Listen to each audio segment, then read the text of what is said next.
All right, let's take a look at the practice test. For the instructions, we're asked to simplify each. For the first question, we have 2 times the square root of negative 125. So in order to simplify a square root with a negative radicand, remember, we're going to turn to our imaginary unit I. So we say that I, the imaginary unit, is equal to the square root of negative 1. So we're just going to break this up. So let me start by putting the 2 here, and then times. We have this negative here. You could really think about that as negative 1 times 125. So let me write this out so nobody's lost. So let me first say this is negative 1 times 125 like this. And for 125, let me actually break that up. We know that that's 5 cubed, or 5 times 5, which is 25, times 5 again to get to 125. So let me just say that this is 25, which is a perfect square, and then times 5. So now what I'm going to do is use my product rule for radicals, and I'm just going to break this up to 2 times the square root of negative 1 times the square root of 25, and then times the square root of 5. So what I'm going to do is replace this with I, the imaginary unit, and replace this with 5, right? Because the square root of 25 is 5. So let's say that this is going to be 2, and then times, let me do this part first. Square root of 25 again is 5, so times 5. And then times the square root of negative 1, again, that's going to be I, the imaginary unit. And then times the square root of 5, I can't do anything with that. So to finish this up, let's just put everything together. So 2 times 5 is 10, then times I, so this is just 10I, and then times the square root of 5. So that would be my simplified answer. Okay, let's take a look at problem number 2. So here we have a negative 3 times the square root of negative 27. So again, I'm going to treat this negative here as negative 1. That's multiplying 27. So let me multiply this by the square root of negative 1 times, for 27, you know that that's 3 cubed, right? 3 times 3 is 9, and 9 times 3 is 27. So let's go ahead and say this is times 9 and then times 3. Okay, I'm just doing that because 9 is a perfect square. So let's say that this is negative 3 times the square root of negative 1, and then times the square root of 9, and then times the square root of 3. Okay, so keep the negative 3 out in front. The square root of negative 1, again, I'm going to replace that with an I, and I'm going to put that right there because the square root of 9 is going to be 3. So let me put that over here, and then we'll put times, and then times the square root of 3. Okay, so negative 3 times 3 is going to give me negative 9. So this would be negative 9 times the imaginary unit I, and then times the square root of 3. So negative 9I times the square root of 3, that would be my simplified answer. Okay, let's take a look at problem number 3. So here we have negative 4 times the square root of negative 18. So again, I'm just going to take the negative 4 and put it out in front, and I'll put times the square root of. For this negative, let's just go ahead and say this is negative 1 times. For 18, I'm going to break that up into 9, which is a perfect square, times 2. So what we'll do from here is just say this is negative 4 times the square root of negative 1, and then times the square root of 9, and then times the square root of 2. So let's say that negative 4 is just going to be out in front, and then times the square root of negative 1 is I. Let me put that over here. The square root of 9 is going to be 3, so let me put that right there. And then times, at the end, the square root of 2. Okay, so negative 4 times 3 is negative 12. So this would be negative 12, and then you're multiplying that by I. So negative 12I, and then times the square root of 2. So negative 12I times the square root of 2, that would be my simplified answer. All right, for the next few problems, we're going to look at some quadratic equations where the discriminant, or that part that's underneath the square root symbol, the b squared minus 4ac part, where that's going to be negative. So we're going to end up with some non-real complex solutions. So the instructions here tell us to solve each equation. So for problem 4, we have 8x squared plus 6x equals negative 2. So again, we know how to use the quadratic formula. You want this in the form of ax squared plus bx plus c is equal to 0. So this is the standard form. So to get that here, just add 2 to both sides of the equation. This cancels and gives me 0. So you get 8x squared plus 6x, and then plus 2, and that equals 0. Now, you can work with 8, 6, and 2 if you want, or if you realize that everything here is divisible by 2, you can go through and just make the numbers a little bit simpler. So divide everything here by 2. And so 8 divided by 2 is 4, so this is 4x squared. 6 divided by 2 is 3, so this is plus 3x. And then plus 2 over 2 is 1, and this equals 0 over 2 is 0. So let's just go through and label things now. So this is ax squared plus bx plus c is equal to 0. So a here is going to be equal to 4. b here is going to be equal to 3, and c here is going to be equal to 1.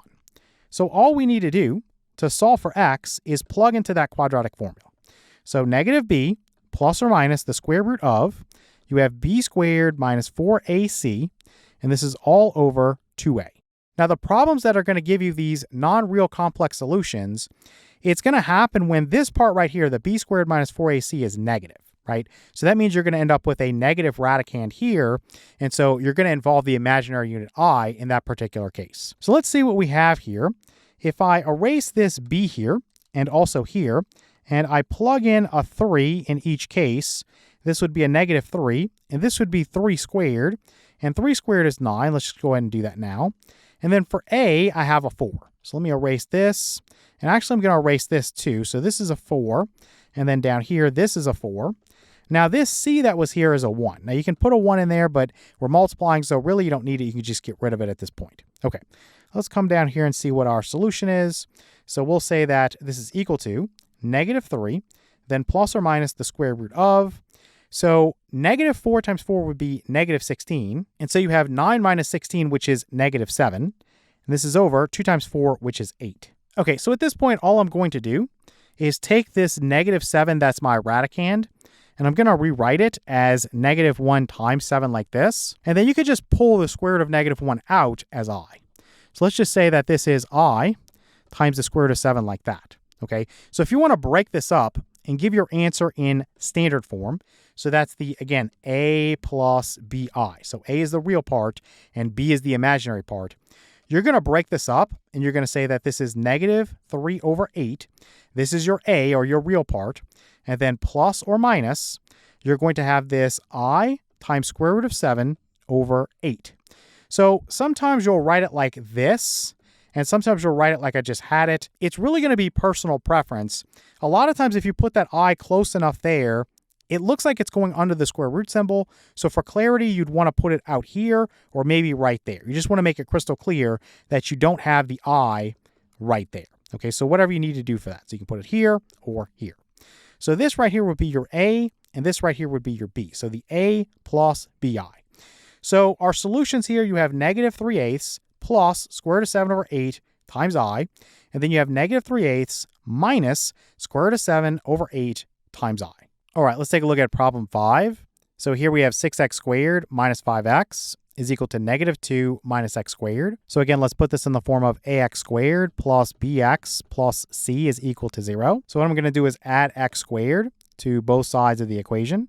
So that's going to cancel. Let's add 2 to both sides of the equation. So over here, this would now be a 0. So this guy, 6x squared plus x squared, that's going to be 7x squared. And then you just have the minus 5x and then the plus 2, and this equals 0. All right, at this point, just record the values for A and then B. Let's go plus negative so that's crystal clear, and then C. So you have x is equal to the negative of B, then plus or minus the square root of, you have b squared minus 4 times A times C all over 2A. So all I'm going to do is just plug in. So for the negative of B, be very careful because B is negative 5. You want the negative of negative 5. Then here for b squared, you want negative 5 wrapped in parentheses being squared. And then for A, you want that to be a 7. So there, and then also there. And then for C, that's going to be a 2. All right, let's start under the square root symbol. Negative 5 squared is 25. And then 4 times 7 is 28. Then times 2 is 56. So let me put a 56 there. And if we do 25 minus 56, we get negative 31. So this is negative 31. So what I'm going to do is actually get rid of this negative from the inside here. So again, you could treat that as the square root of negative 1, which is the imaginary unit I. So let me actually just pull that out here like that. And we can shorten this a little bit and make it like this and maybe bring this over for formatting.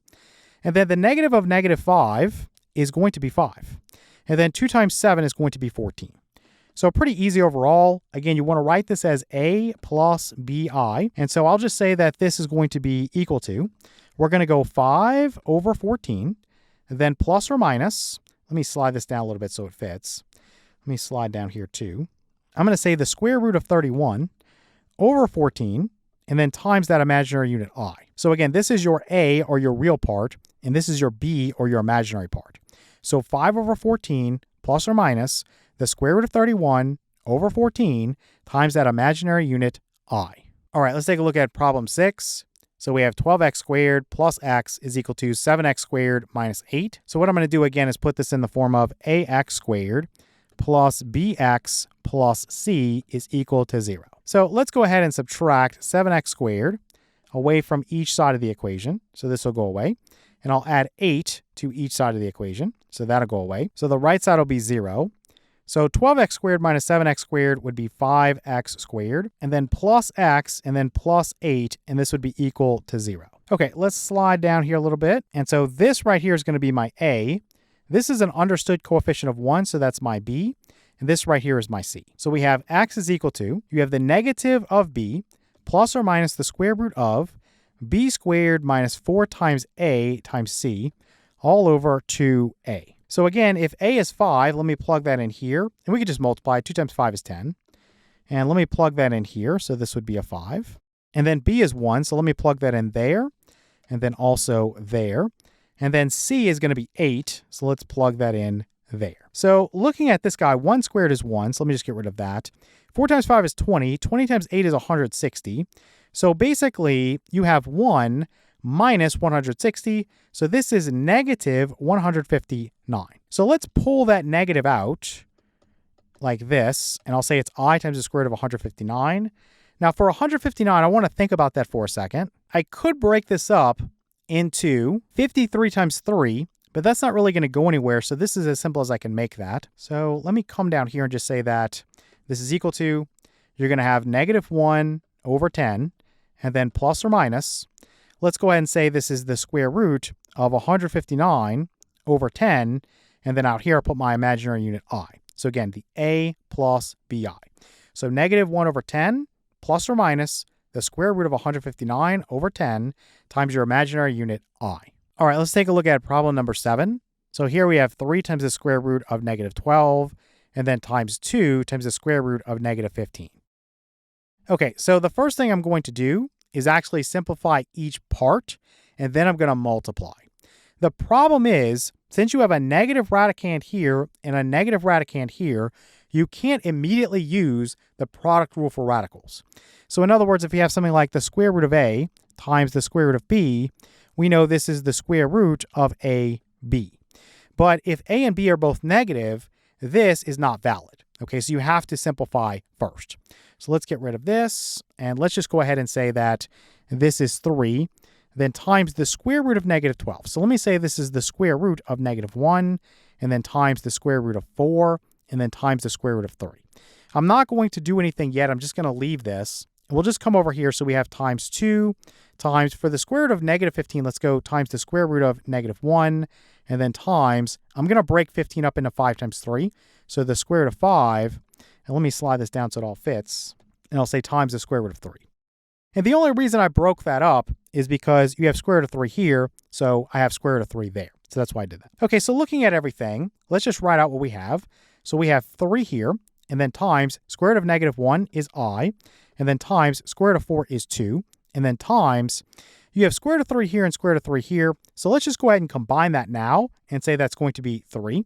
So I'm just going to put a mark over this one and this one. And let me do these just so we know we've used them so nobody's lost. So this times this gave me this. Okay, so we're not going to put this back in later. So then we have times 2, and then times the square root of negative 1. That's going to be I. And then times the square root of 5. Again, we used this already, so we're skipping over it. So let's go equals. And now I'm just going to look to multiply. So 3 times 2 is going to be 6. 6 times 3 is going to be 18. 18 times 2 is going to be 36. So this right here is going to be 36. And then you have I times I, which is I squared. And then you have times the square root of 5.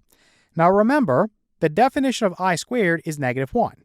So we can say that this is 36 times negative 1, and then times the square root of 5.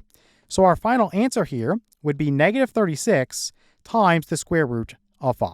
All right, let's take a look at problem 8. So here we have 4 times the square root of negative 12 over 2 times the square root of 64. So immediately, I'm going to cancel a common factor of 2 between numerator and denominator. And let's just write this out as 2 times, for the square root of negative 12, let's say that's the square root of negative 1 times the square root of 4 times the square root of 3. Then let's put this over. For the square root of 64, we know that's going to be 8. So what I can do here, the square root of 4 is going to be 2. So let me actually just erase this and put 2. And we know that 2 times 2 is 4. So let me actually erase this and put 4 here. Now, if I think about it, 8 divided by 4 would be 2. Right? So I can cancel this with this and put a 2 down here. So what does that leave me with? Let me get rid of this, and let me get rid of this, and just put my 2 here. Well, the square root of negative 1 is I, and that is multiplied by the square root of 3. Let me make this a little bit cleaner here. And this is over 2. So you could write it like this, or sometimes people would prefer to write it like this. So however you want to put it, the answer here is going to be the square root of 3 over 2 times your imaginary unit I. All right, let's take a look at problem 9.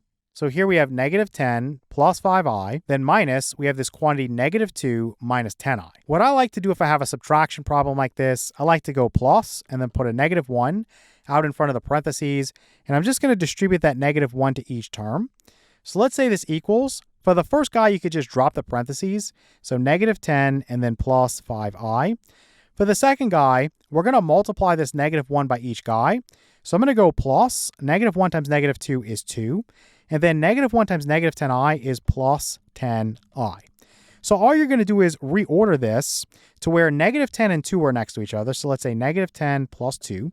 So those guys can be added together. And then plus, you have 5i and 10i. Those can be added together. So 5i plus 10i. So essentially from here, it's pretty simple. You're just going to say negative 10 plus 2, that's negative 8. And then plus 5i plus 10i, you're going to get 15i there.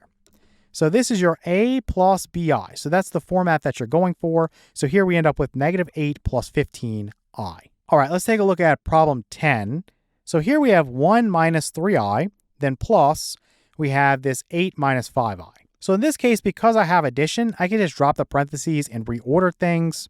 So I'll just say this is 1 minus 3i, and then plus 8 minus 5i.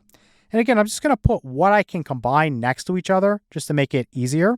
So 1 and 8, I can add those together. So let's go 1 plus 8. And then basically I have minus 3i. You can put plus negative 3i if you want. And then you have minus 5i. You can go plus negative 5i if you want. And I'll say this is equal to 1 plus 8. That's just going to give me 9.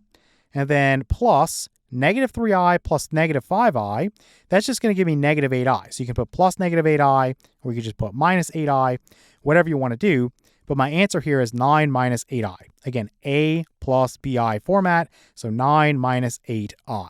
All right, let's take a look at problem 11. So here we have our quantity 6 minus 7i times our quantity negative 3 minus 5i times our quantity negative 8 minus 6i. So what I'm going to do here is just multiply two of them together. It really doesn't matter which two you start with, and then you take that result or your product and you multiply it by the remaining guy.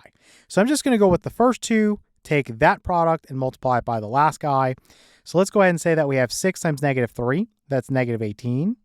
And then we're going to have 6 times negative 5i, that's going to be minus 30i. And then we're going to have negative 7i times negative 3.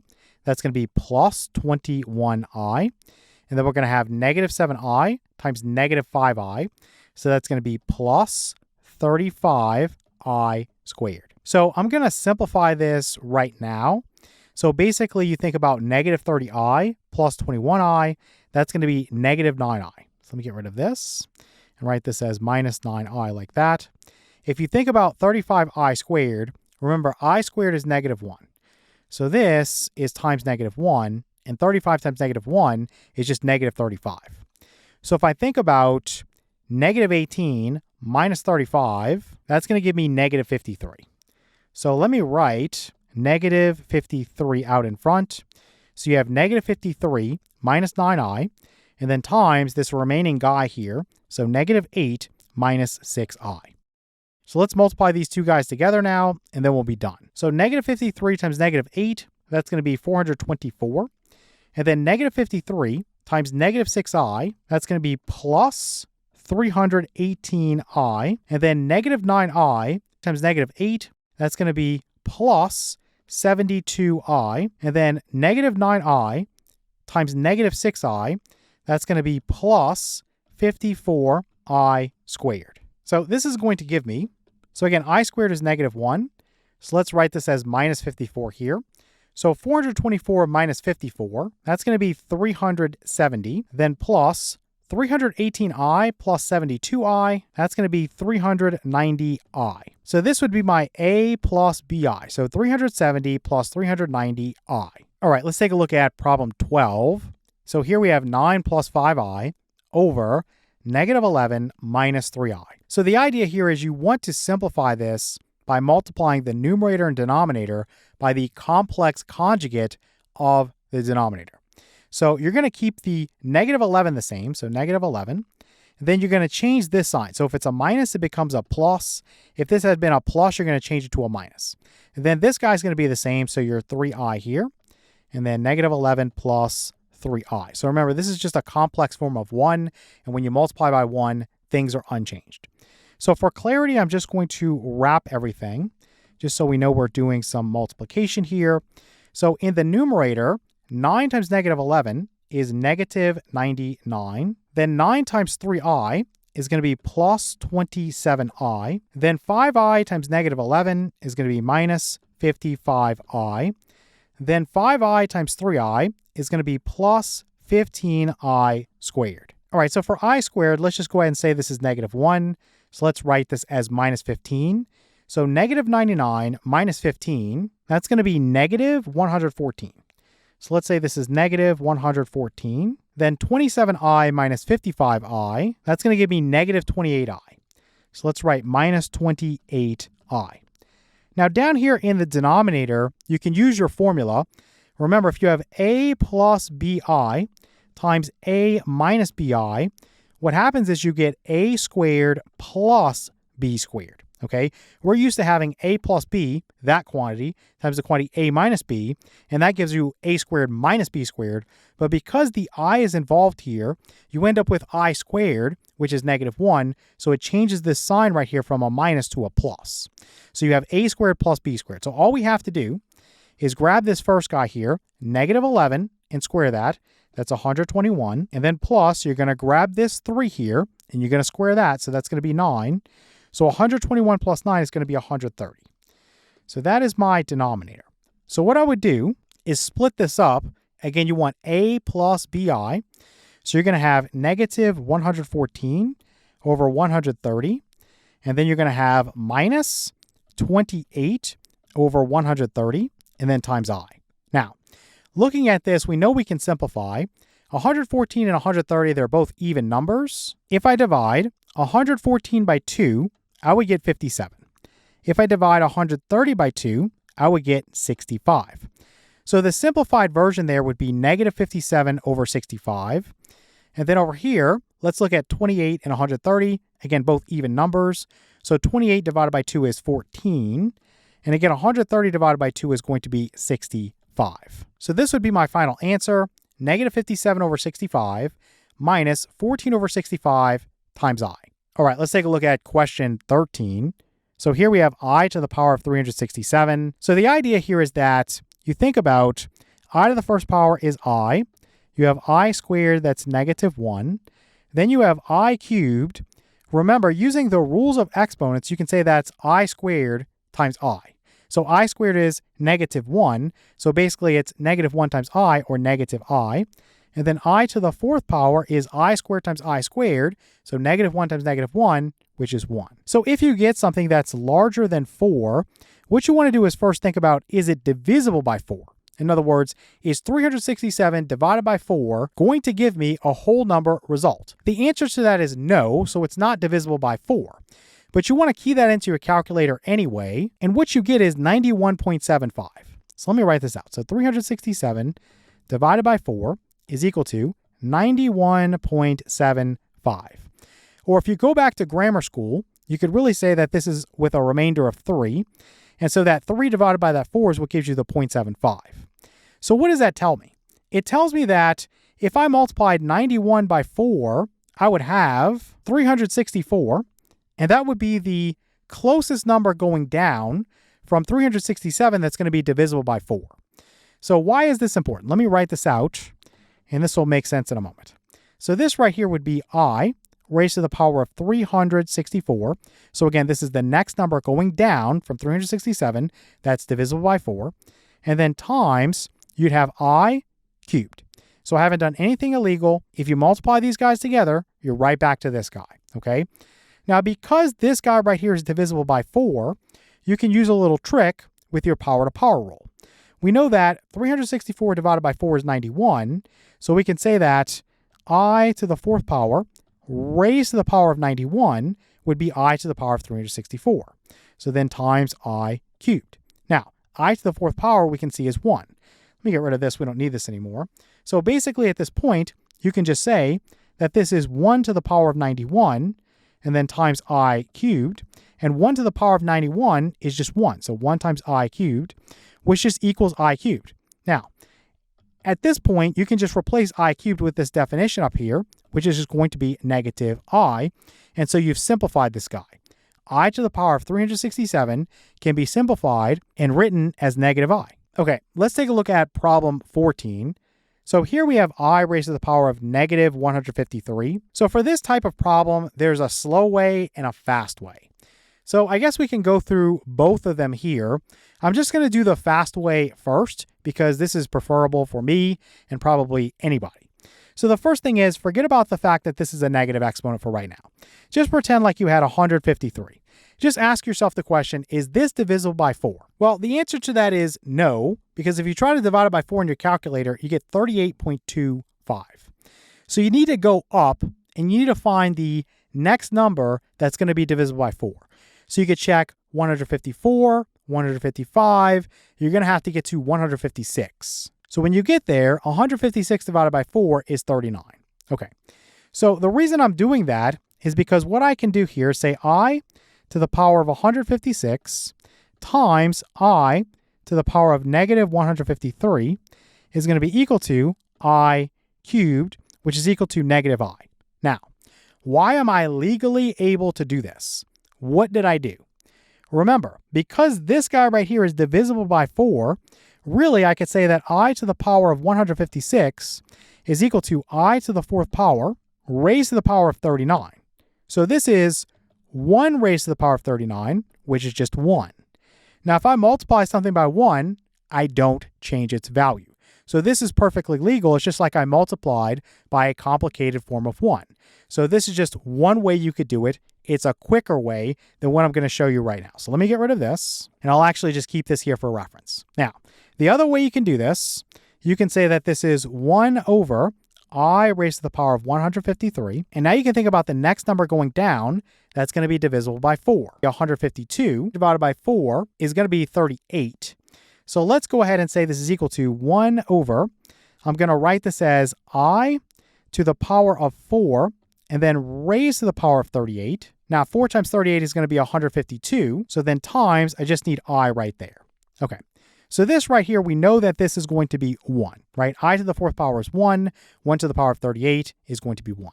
So this right here is 1 over I. Now, this is where you might stop and get a little confused and say, well, this doesn't match this. Remember, if you have I, it's just like the square root of negative 1. So you have to rationalize the denominator there. So you're going to multiply by I over I. So this becomes I over, I times I is I squared, which is negative 1, which is really just negative I. So same answer here as here. This is way quicker, okay? But you just need to make sure you understand the concept because this might be a little bit simpler to grasp versus this one. Okay, so whichever way you want to do it, but this one is much faster. Either way, when you simplify I raised to the power of negative 153, you get negative I. All right, let's take a look at problem 15. Here we have I raised to the power of negative 162. So I'm going to go ahead and say that this is equal to I to the power of negative 162 times, again, for the shortcut, think about 162. Just key that into your calculator, divide it by 4, and I get 40.5. So that tells me that I'm going to need to go to 164, and if I divide that by 4, I get 41. So what I'm going to do is say that I'm going to multiply this by I raised to the power of 164. Again, this is the same as me saying this is I to the 4th power, which is 1, raised to the power of 41. Okay, so I'm just multiplying by 1. And then I'm just using my rules of exponents, and I would say that this is equal to I squared. And so this would be negative 1, right? So I to the power of negative 162 is going to be equal to negative 1. All right, let's take a look at the next problems where our instructions are going to change. We want to plot each complex number and find its absolute value. So for problem 16, we have negative 5 minus 4i. Coming down to our coordinate plane, you see we changed things up just a little bit. So the x-axis is now labeled as the real axis, and the y-axis is now labeled as the imaginary axis. What we want to focus on is plotting negative 5 minus 4i. So remember, this is a plus bi. So a is the real part. So again, that's on the traditional x-axis. So I want to go 5 units to the left. So I'm just going to circle this location right there. Then b is the imaginary part. Here that's negative 4. So normally we're on the y-axis, but now we call it the imaginary axis. So I'm just going to go down 4 units. So right there. So the meeting point, you could start at the origin and go 5 units to the left and 4 units down. Or you can start at the origin and go 4 units down, 5 units to the left. Either way, it's the same. And you're going to be right there. Okay, so this is negative 5 minus 4i plotted. Now, what you could do to find the absolute value, again, a lot of you already know it's a very simple formula. So you could draw a right triangle. So it's the distance from the origin, or 0, 0, to that point right there. So you could draw a right triangle. Or you could just use the regular distance formula. Either way, this right here is going to be the absolute value of negative 5 minus 4i. So how can we figure that out? Well, this guy, forget about the fact that it's negative. Let's just say this length right here is going to be 4. This length right here is going to be 5. So basically you have 4 squared plus 5 squared is equal to, you're going to have some distance squared, right? So basically the distance is equal to the square root of 4 squared plus 5 squared. So 4 squared is 16. 5 squared is 25. 16 plus 25 is going to be 41. So that's the distance from this guy right here to this guy right here. It would be the absolute value of this complex number. Now, typically, we don't do it like that. We would just say the formula is the absolute value of a plus bi is equal to the square root of a squared plus b squared.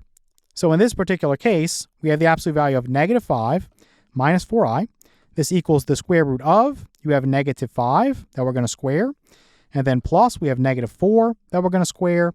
So again, the same thing, it's going to be the square root of negative 5 squared is 25, negative 4 squared is 16, 25 plus 16 is going to be 41. So this is the square root of 41. So that would be the absolute value of this complex number, which is negative 5 minus 4i.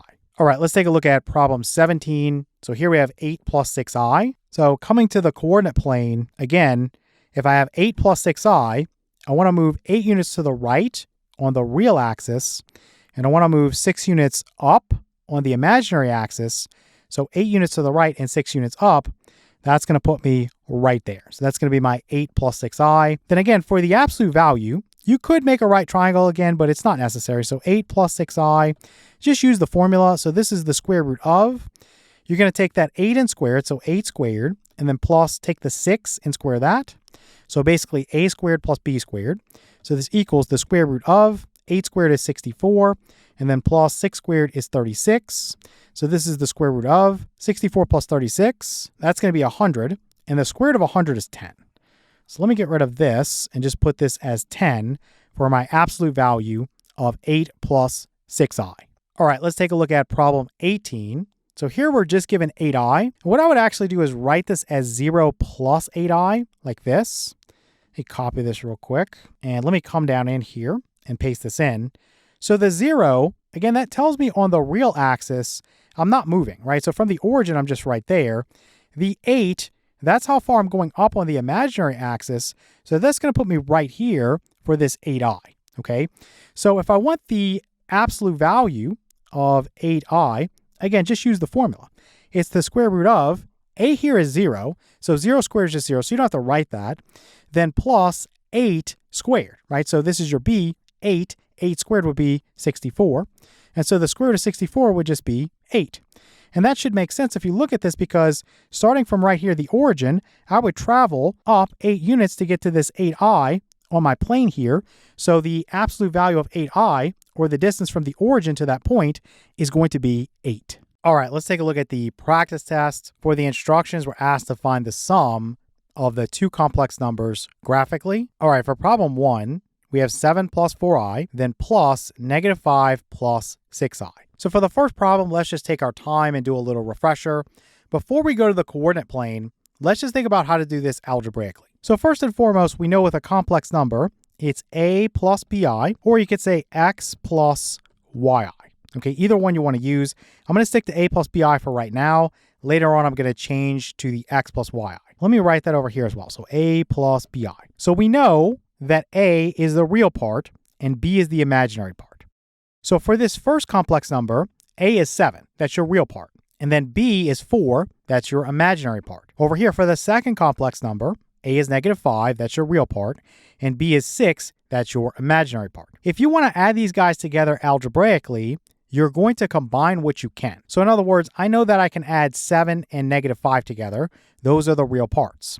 So let's go 7 plus -5 like this. And then plus, I know that I can add 4i and 6i together. But the way I'm going to structure this, I'm going to pull the I out. So in other words, I'm going to add the imaginary parts together. So I'm going to go 4 plus 6 like this. And then I'm going to put the I, or the imaginary unit, at the end outside of the parentheses. Okay, so let's just go ahead and do the addition now. So 7 plus -5 is 2. And then plus 4 plus 6 is going to be 10. And then times the imaginary unit I. So notice that with our answer, again, we have the form of a plus bi. So a here, the real part is 2. B here, the imaginary part is 10. So hopefully you already knew how to do that, and it's just a refresher for you. Now what we want to do is graph these guys as what we call position vectors, and then find the sum graphically. So let me go ahead and erase all of this. And I'm just going to write that we have 7 plus 4i, and then plus this -5 plus 6i. And this should give us 2 plus 10i. So let's grab this real quick, and let's just paste this in right here. So looking at this right now, you already see a little drawing, and I'm just going to walk you through where this came from, and I'd like you to make this on your own as well. So first off, when you work with complex numbers, again, we say a plus bi, where a is the real part and b is the imaginary part. Now on a coordinate plane, typically the x-axis is the horizontal axis, but now we're going to say this is going to be the real axis. So if we're looking for something with a, the real part, we're looking for this on this x-axis, or now the real axis.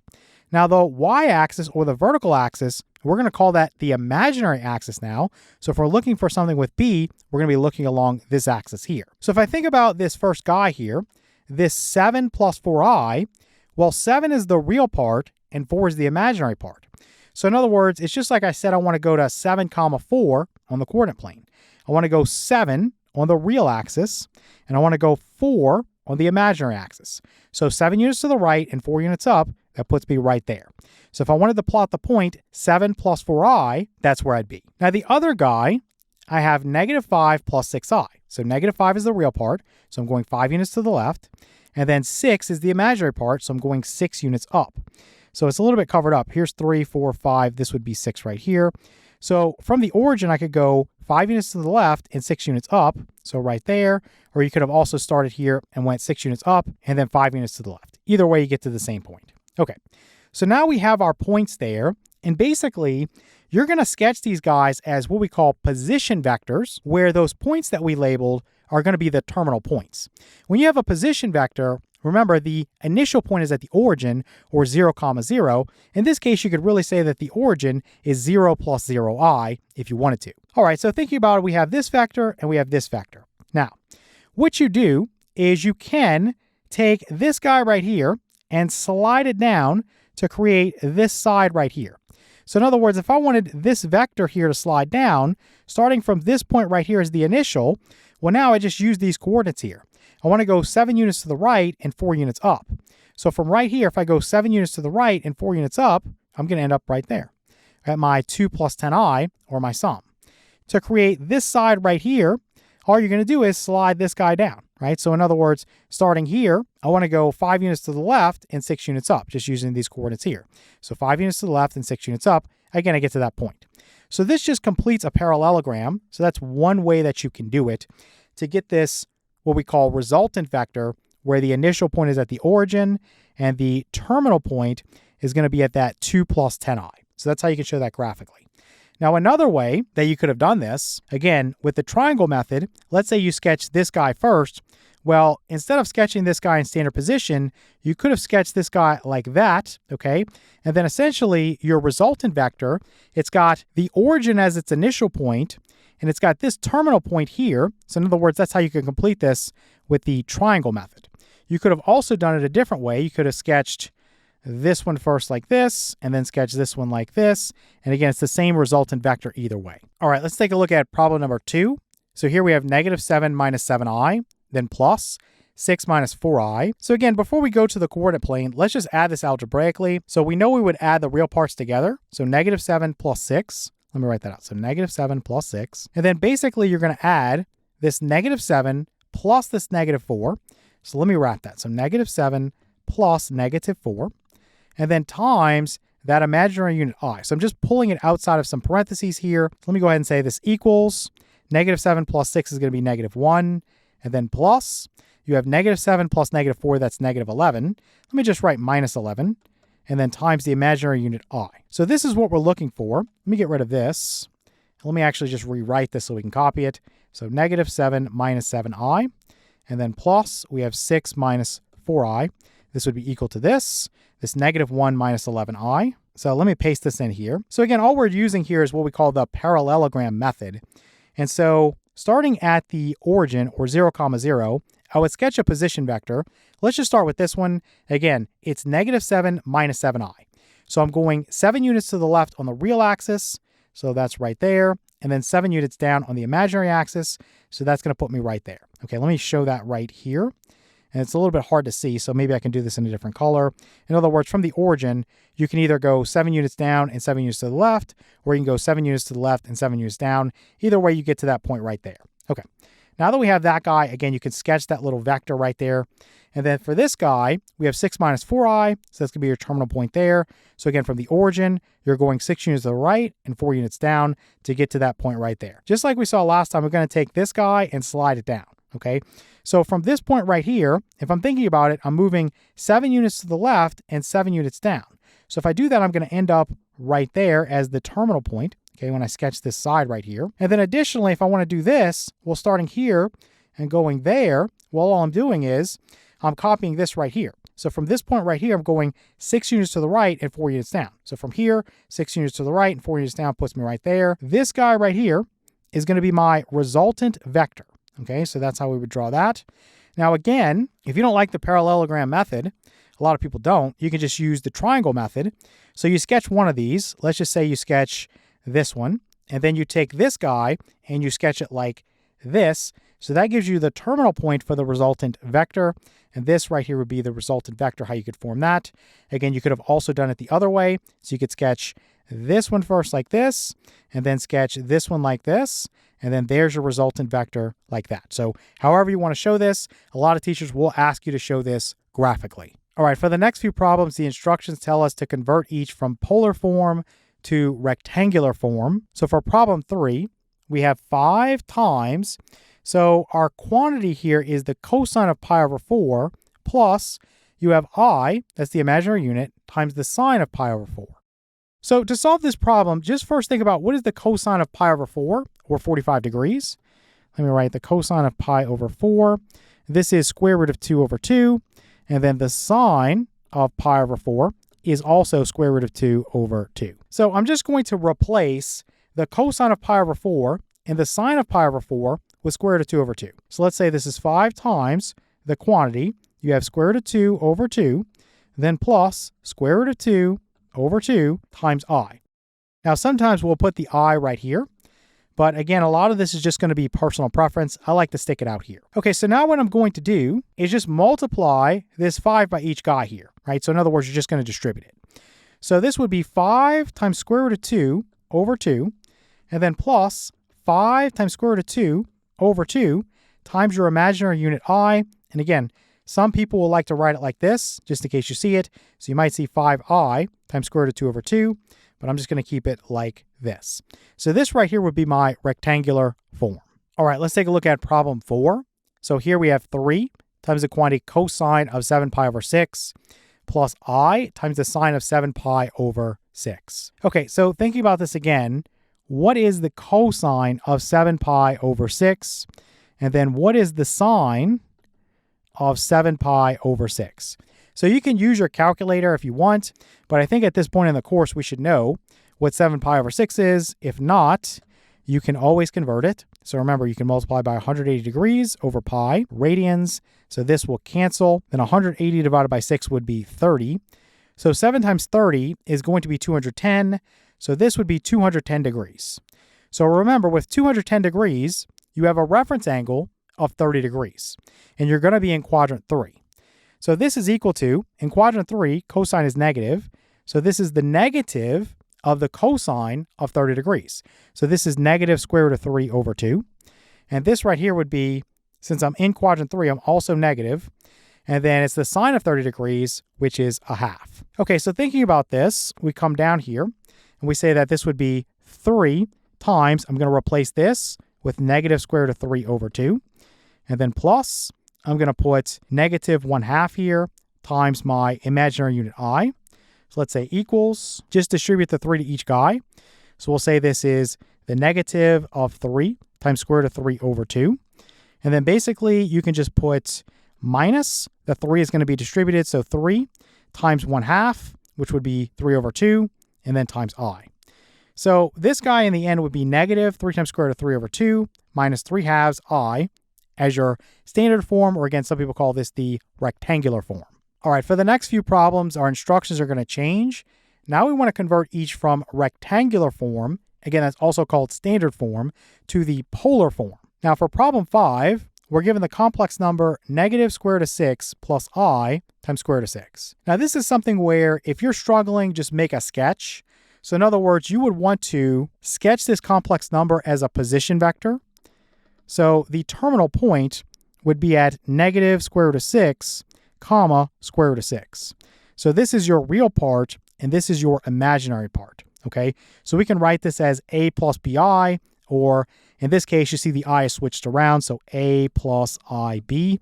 A lot of books also start using x plus iy, or x plus yi. And I'm going to actually stick to this notation here for the remainder of the course, just because the book I'm using is going to switch it up. So I'm just going to stay consistent with them. Let me grab this real quick. We'll actually come back here in a moment. I'm just going to put equals and then head down here. And I'm going to paste this in. So you see that I already have this over here. I just wanted to show you where it was coming from. So essentially with this complex number, again, I'm going square root of 6 units to the left and then square root of 6 units up. Remember, this right here is the real, this right here is the imaginary. Okay, so once we've sketched this as a position vector, how can we write this in polar form? Remember, this is r, which is the length of this vector, or you could say the magnitude. It's also the absolute value of that complex number, or what we call the modulus. So this times the cosine of theta, and then plus I times the sine of theta. So you've got to figure out r, or that length there, and you've got to figure out this theta, or the direction angle here of this position vector. Okay, so the first thing is for r, we know it's a very simple formula.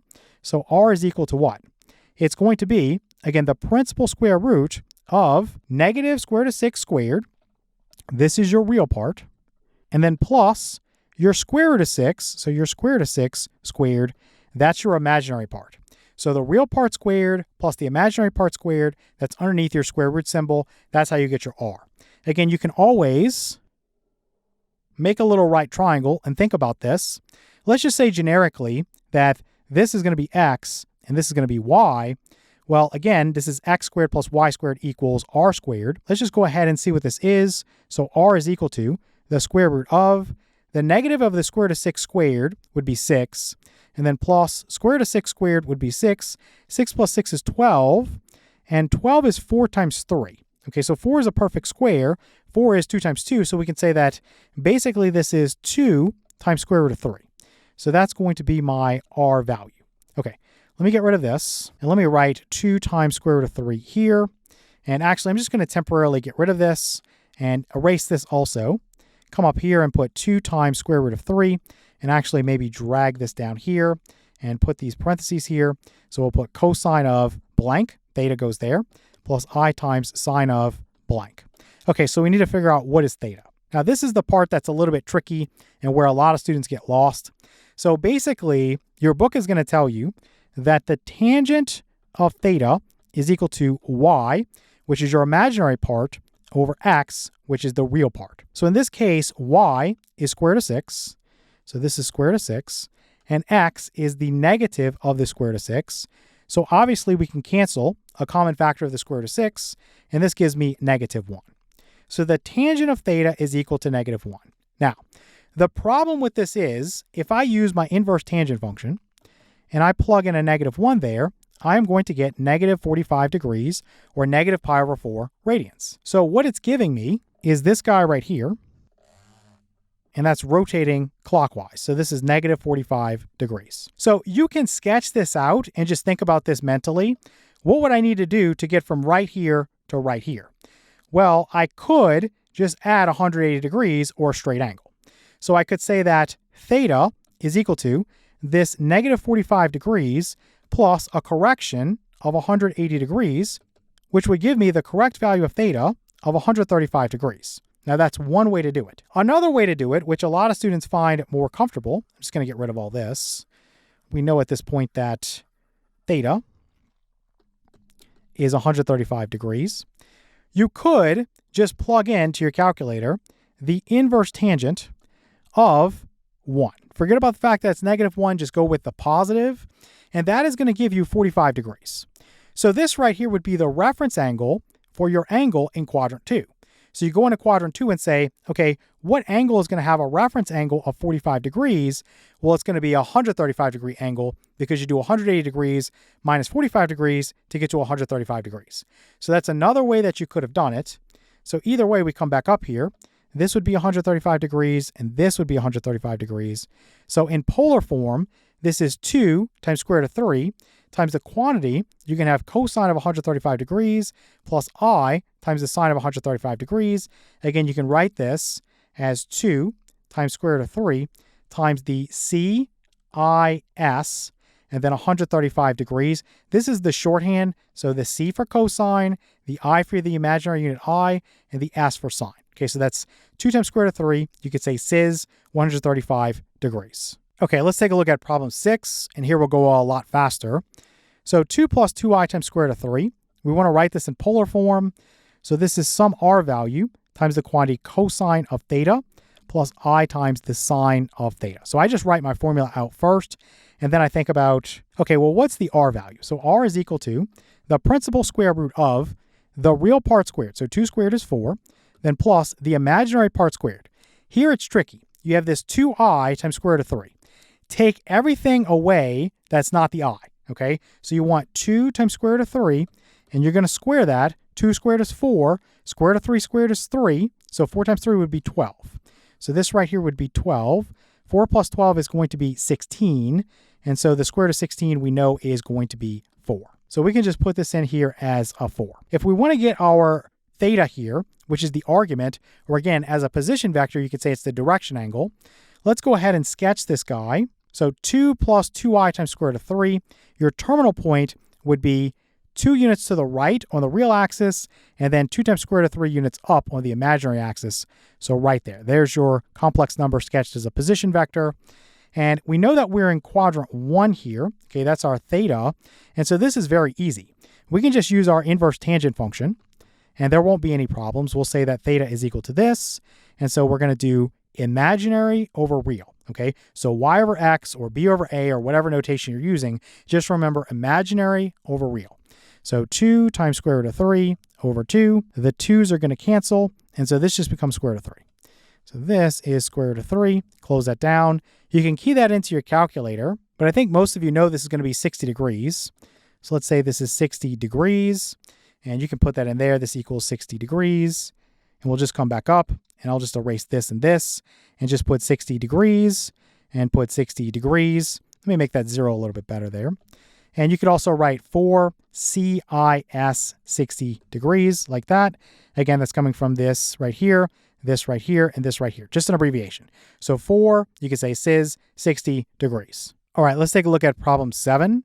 So here we have negative 3 times square root of 3 plus 3i. So again, I'm going to write this as r times the cosine of theta plus I times the sine of theta, where r is equal to the square root of, take your real part and square that, so negative 3 times square root of 3 squared, then plus, we're going to take the imaginary part, it's just the 3, and square that. So this right here, the negative goes away, 3 squared is 9, square root of 3 squared is 3. So basically, this is going to be 9 times 3 or 27, and then this is plus, 3 squared is 9, so what is 27 plus 9? That's going to give me 36, and the square root of 36 is going to be 6. So let's say that r here is 6, so I'll just put that in here. And again, we'll just go to the coordinate plane and look at a little sketch. We're going to go 3 times square root of 3 units left, and then 3 units up from the origin. So again, from the origin, 3 times square root of 3 units to the left, and then up 3. So let's say that puts us right there. So this is going to be our complex number sketched as a position vector. We're trying to figure out this angle right here, theta. So again, the tangent of theta is equal to your imaginary, which is 3, over your real, which is negative 3 times square root of 3. And so let's think about this. So this 3 would cancel with this 3. And so what I have is, let me put a 1 up here, the negative of 1 over square root of 3. And of course, you'd rationalize the denominator, so times square root of 3 over square root of 3. So this becomes the negative of the square root of 3 over 3. Okay, let me get rid of all this. So let me put the tangent of theta is equal to the negative of the square root of 3 over 3. So let me do tangent inverse of negative square root of 3 over 3. So a lot of you know that for the tangent of 30 degrees, it's square root of 3 over 3. I think that's a commonly known fact. If you don't know it, it's not that big of a deal. If you key this into your calculator with the negative here, you're going to get negative 30 degrees, or negative pi over 6 if you're working with radians. So you're going to get something like this. So this is negative 30 degrees. So you could just add 180 degrees. So I could say that theta is equal to negative 30 degrees plus 180 degrees, which would give me 150 degrees. So that's one way you could do it. Again, the other way you could have done this, let me get rid of this. You could have just said that the inverse tangent of square root of 3 over 3 is 30 degrees. So that's my reference angle in quadrant 2. So this angle right here would be 30 degrees. So basically you would go 180 degrees minus 30 degrees, and that would give you 150 degrees. So again, theta is going to be 150 degrees here. Coming back up, let's get rid of this and get rid of this and put 150 degrees here and 150 degrees here. And so we'll go 6 CIS and then 150 degrees. So that's another way you can do it. Again, this C is for the cosine, the I is for the imaginary unit I, the S is for the sine. So 6 CIS 150 degrees if you want the shorthand. All right, let's take a look at problem 8. So here we have 3 times square root of 3 over 2 minus 3 halves times I. So I want to set this up as R times, in the parentheses, we have the cosine of theta plus I times the sine of theta. Okay, so let me first figure out what is R. So this is the principal square root of, you have your real part, some people call this A, some people call this X, squared. So let's go ahead and say this is 3 times square root of 3 over 2 being squared, then plus your imaginary part, again, some people call this B, some people call this Y. So this is negative 3 halves, and you can take the sign with you if you want to make that crystal clear. So this is negative 3 halves, then being squared. Okay, so 3 squared is 9. Let me get rid of this and write this as 9. Square root of 3 squared is 3. And then 2 squared would be 4. So essentially, this is going to be 27 over 4 like this. Over here, the negative would go away. 3 squared is 9. 2 squared is 4. So this would be 9/4 like this. And essentially, if you add 27 plus 9, that would be 36. Put that over the common denominator of 4. So we know that 36 over 4, that's just going to be 9. And the principal square root of 9 is 3. So the value for R here is 3. So let me put that in here. Maybe I'll make that a little bit cleaner here and just put this as 3. And actually, let me get rid of this. I'm just going to drag this down here just so we have a little bit more room. And maybe I'll just rewrite this.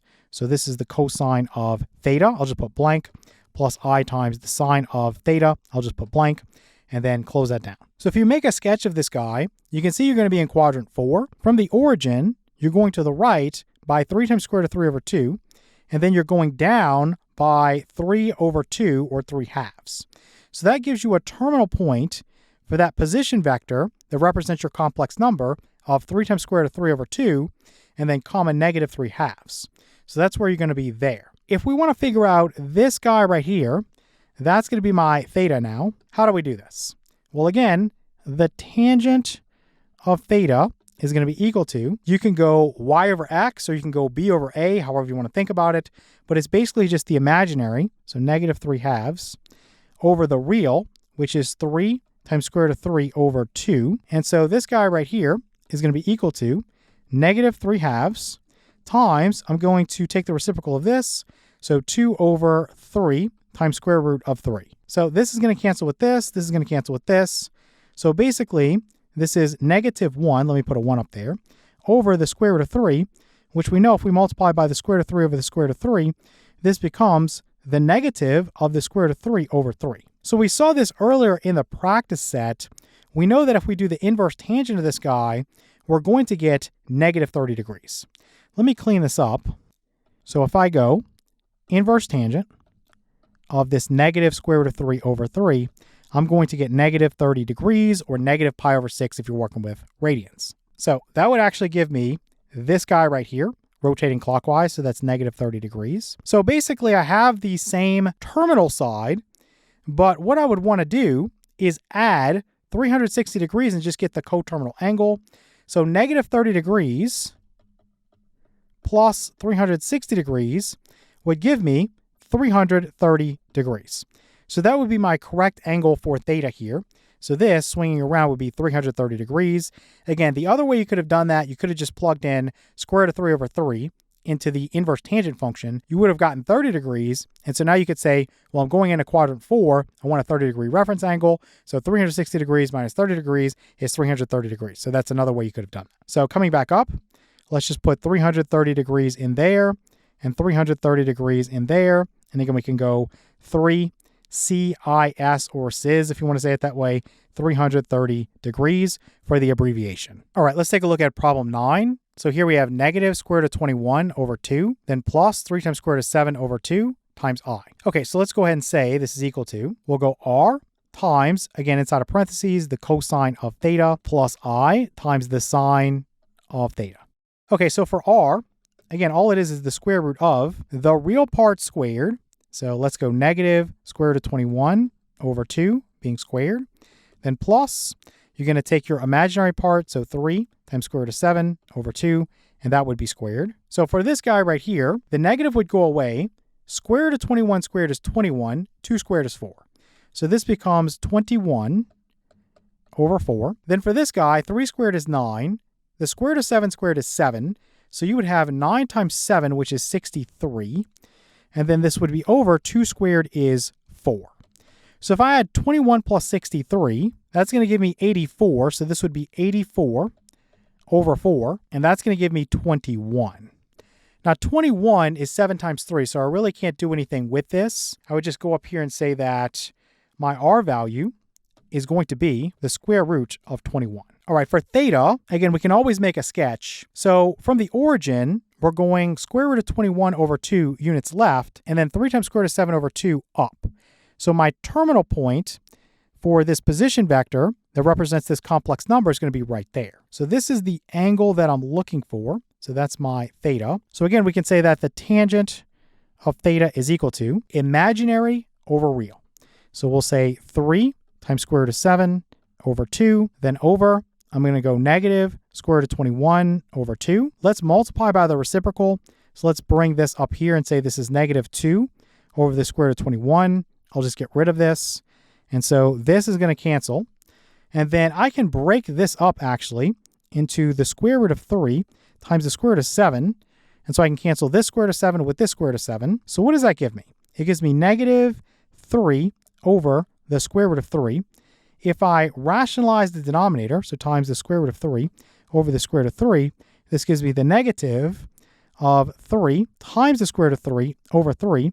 The 3's would cancel, and so this ends up giving me the negative of the square root of 3. So let me get rid of this and just write the tangent of theta is the negative of the square root of 3. All right, so let's go inverse tangent of, again, you can do it as the negative of the square root of 3. You're going to get something in quadrant 4 going clockwise, and this is going to give us negative 60 degrees. So again, that's going to be this guy right here, rotating clockwise. So this is negative 60 degrees. So once again, if you want that angle, just add 180 degrees. So you can say that theta is equal to negative 60 degrees plus 180 degrees, which is going to give you 120 degrees. The other way you could have done this, you could have said, okay, well, if I plug this in as a positive, the inverse tangent of the square root of 3 would give me 60 degrees. So I'm just trying to find an angle in quadrant 2 with a reference angle of 60 degrees. So that would give me a 120 degree angle. So coming back up, this right here and this right here, we're going to write in 120 degrees like this. And again, for the shortcut, you can go square root of 21 and then CIS. So again, C, I, and then S, and then take your angle, so 120 degrees. Okay, for problem 10, we have negative 3 minus 3i. So again, to convert this over, first I need my r value. So r is equal to the square root of, you take your real part, so negative 3, square that, plus your imaginary part, which is also negative 3, square that. So negative 3 squared is 9 in each case. 9 plus 9 is 18. And so for this, I would break it up into 9 times 2, square root of 9 is 3. So this would be 3 times square root of 2. Let me get rid of this. So then this is times the quantity.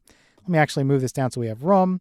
So the cosine of theta plus I times the sine of theta, and close that down. So this guy right here, if you sketch it, you're going 3 units to the left and 3 units down. So this right here would be the terminal point for your position vector when you sketch your complex number. So I want this angle right here. That's going to be in quadrant 3. So this is going to be my angle theta. So we'll say the tangent of theta is equal to, you have your imaginary over your real. So negative 3 over negative 3 would obviously be 1. So we know that the inverse tangent of 1 is going to give us 45 degrees. So what's happening is we're getting this right here. So it's giving us this piece right here. So it's saying this is 45 degrees. So again, what you need is to add this right here, which is a straight angle to this. So that would be 180 degrees. So you can say that theta is equal to 45 degrees plus 180 degrees, which is going to give you 225 degrees. Now, the other way you could have done this, you could have gone into quadrant 3 and just said, okay, well, I want a reference angle of 45 degrees. So that's going to be this angle right here. That's 45 degrees. So you take your straight angle, which is 180 degrees. That's this piece right here. And then you add the 45 degrees to that. And that gives you your 225 degrees, or an angle in quadrant 3 with a reference angle of 45 degrees. So coming back up here, let's put 225 degrees here and 225 degrees here. And again, we can shorten this and say 3 times square root of 2. And then you go CIS. So CIS or CIS, and then 225 degrees. Let me maybe make this S a little bit better. All right, let's take a look at the practice test. For the instructions, we're asked to simplify, write the answer in polar form. Before we look at the first few examples, let's go through what we call the product theorem. And this allows us to quickly multiply two complex numbers in polar form. So here, the first complex number in polar form, we have r sub 1. So remember, when we talk about r, that's the absolute value, or some people say the modulus. So this is times the quantity, the cosine of theta sub 1. So again, when you talk about that theta, that's your argument. And then plus I times the sine of theta sub 1. Okay, now we're multiplying this by the second complex number. So this is r sub 2 times the quantity, the cosine of theta sub 2, plus I times the sine of theta sub 2. So your product here is really easy to find. You multiply the absolute values together. So r sub 1 times r sub 2, whatever that is. Then inside the brackets here, you see that you have the cosine of, you have theta sub 1 plus theta sub 2. So you're just adding these arguments together, and then plus I times the sine of theta sub 1 plus theta sub 2. Now, we derived this in the lesson, so you can go back and check that out if you missed that, but it's very easy to come up with this. You're basically just using FOIL and then some identities. So let's come down here and look at the first problem. So for problem number 1, we have the square root of 31 times the quantity cosine of 135 degrees plus I, our imaginary unit, times the sine of 135 degrees. Now we're multiplying this by the other complex number, which is 5 times your quantity cosine of 90 degrees plus I, the imaginary unit, times the sine of 90 degrees. So according to the formula, all we have to do is multiply the absolute values together. So we'd have 5 times the square root of 31. And then let's put some brackets here. We're going to go cosine of, I'm going to add the arguments. So here it's 135 degrees and here it's 90 degrees. So 135 degrees plus 90 degrees. Close that down. Then plus I, that's your imaginary unit. Then times the sine of, again, it's the same thing. I'm just going to add the arguments. So 135 degrees plus 90 degrees. Close that down and then close that down. All right, so this will be equal to, we have 5 times the square root of 31 times my quantity. You're going to have the cosine of 135 degrees plus 90 degrees. That's going to be 225 degrees. Then plus, you're going to have I times the sine of 225 degrees. So this would be your answer right here. So 5 times square root of 31 times your quantity. You have the cosine of 225 degrees plus I times the sine of 225 degrees. All right, let's take a look at problem 2. So here we have 4 times our quantity is the cosine of 11 pi over 6 plus I times the sine of 11 pi over 6. We're multiplying this by 4 times the quantity. We have the cosine of 5 pi over 6 plus I times the sine of 5 pi over 6. So again, a real simple process. We're going to multiply the absolute values together. So 4 times 4 is going to give me 16. And this is times the quantity. We're going to have the cosine of. You're just going to add the arguments. So we're going to say this is 11 pi over 6. So that's this guy. Plus this guy over here, which is 5 pi over 6. Close that down. Then plus you have I times the sine of, again, the same thing. So 11 pi over 6 plus 5 pi over 6. Close that down. And then let's close this down, or let's actually change this to brackets. I think that's a little bit more clear here. So let's put that there and then put that there. Let's put equals here and let's put 16. And now I'm going to go back to parentheses here. So the cosine of, I just need to figure out what is 11 pi over 6 plus 5 pi over 6. Well, 11 plus 5 is going to be 16. So this would be 16 pi over 6. Now, when you think about this, you could reduce the fraction because each is divisible by 2. So 16 divided by 2 is going to be 8. And then 6 divided by 2 is going to be 3. Now, when you think about 8 pi over 3, that's going to be greater than 2 pi. So this might be an acceptable answer for you, depending on what class you're in. A lot of teachers will ask you to put this in terms of its coterminal angle between 0, where 0 is included, and 2 pi, where 2 pi is excluded. Okay, so that's what I'm going to do here. So all I'm going to say is that I'm going to subtract away 2 pi, and I'm just going to multiply this by 3 over 3, so I can have a common denominator. So let's make this minus 6 pi over 3. So 8 pi minus 6 pi would be 2 pi. So this, if I find the coterminal angle, is going to be 2 pi over 3. So this is 2 pi over 3. And then plus, this would be I times the sine of, again, this would be 2 pi over 3. So the answer here is 16 times the quantity, the cosine of 2 pi over 3, plus I times the sine of 2 pi over 3. All right, for the next few problems, the instructions are going to change. We want to simplify and then write the answer in rectangular form. So coming down here, for problem 3, we have 4, and then this is times the quantity cosine of 5 pi over 6, plus I times the sine of 5 pi over 6. Then we're multiplying by our other complex number, so 5 times the quantity cosine of pi over 6, plus I times the sine of pi over 6. Okay, so let's say that this is 4 times 5, just multiplying the absolute values together. And then times inside, I'm going to have the cosine of, I'm just going to add this now. So let's go 5 pi over 6 plus pi over 6. So let's say this is 5 pi plus, let's go 1 pi. That would be 6 pi, so 6 pi over 6. 6 pi over 6. And of course, you can cancel a common factor of 6. So this is just pi, right? So we know that's 180 degrees if you want to convert that over. And let me actually do this now. So 4 times 5 would be 20, like this. And then this is plus I times the sine of pi. We were asked to write this in rectangular form. So to do that, we need to think about what is the cosine of pi and what is the sine of pi, and just replace those. So the cosine of pi, again, this is 180 degrees. So we know that's -1. And then the sine of pi is going to be 0. So we can say that this is basically 20 times this is -1 plus, you could say 0i like this.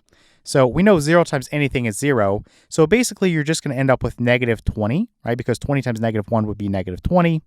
And then you can go plus 0i if you want to, but typically you'll just answer this with a -20 for the result. All right, let's take a look at problem 4 now. So here we have 2 times the quantity cosine of 300 degrees plus I times the sine of 300 degrees, then times 6 times the quantity cosine of 30 degrees, plus I times the sine of 30 degrees. Okay, so let's multiply the absolute values together. So 2 times 6 is going to be 12.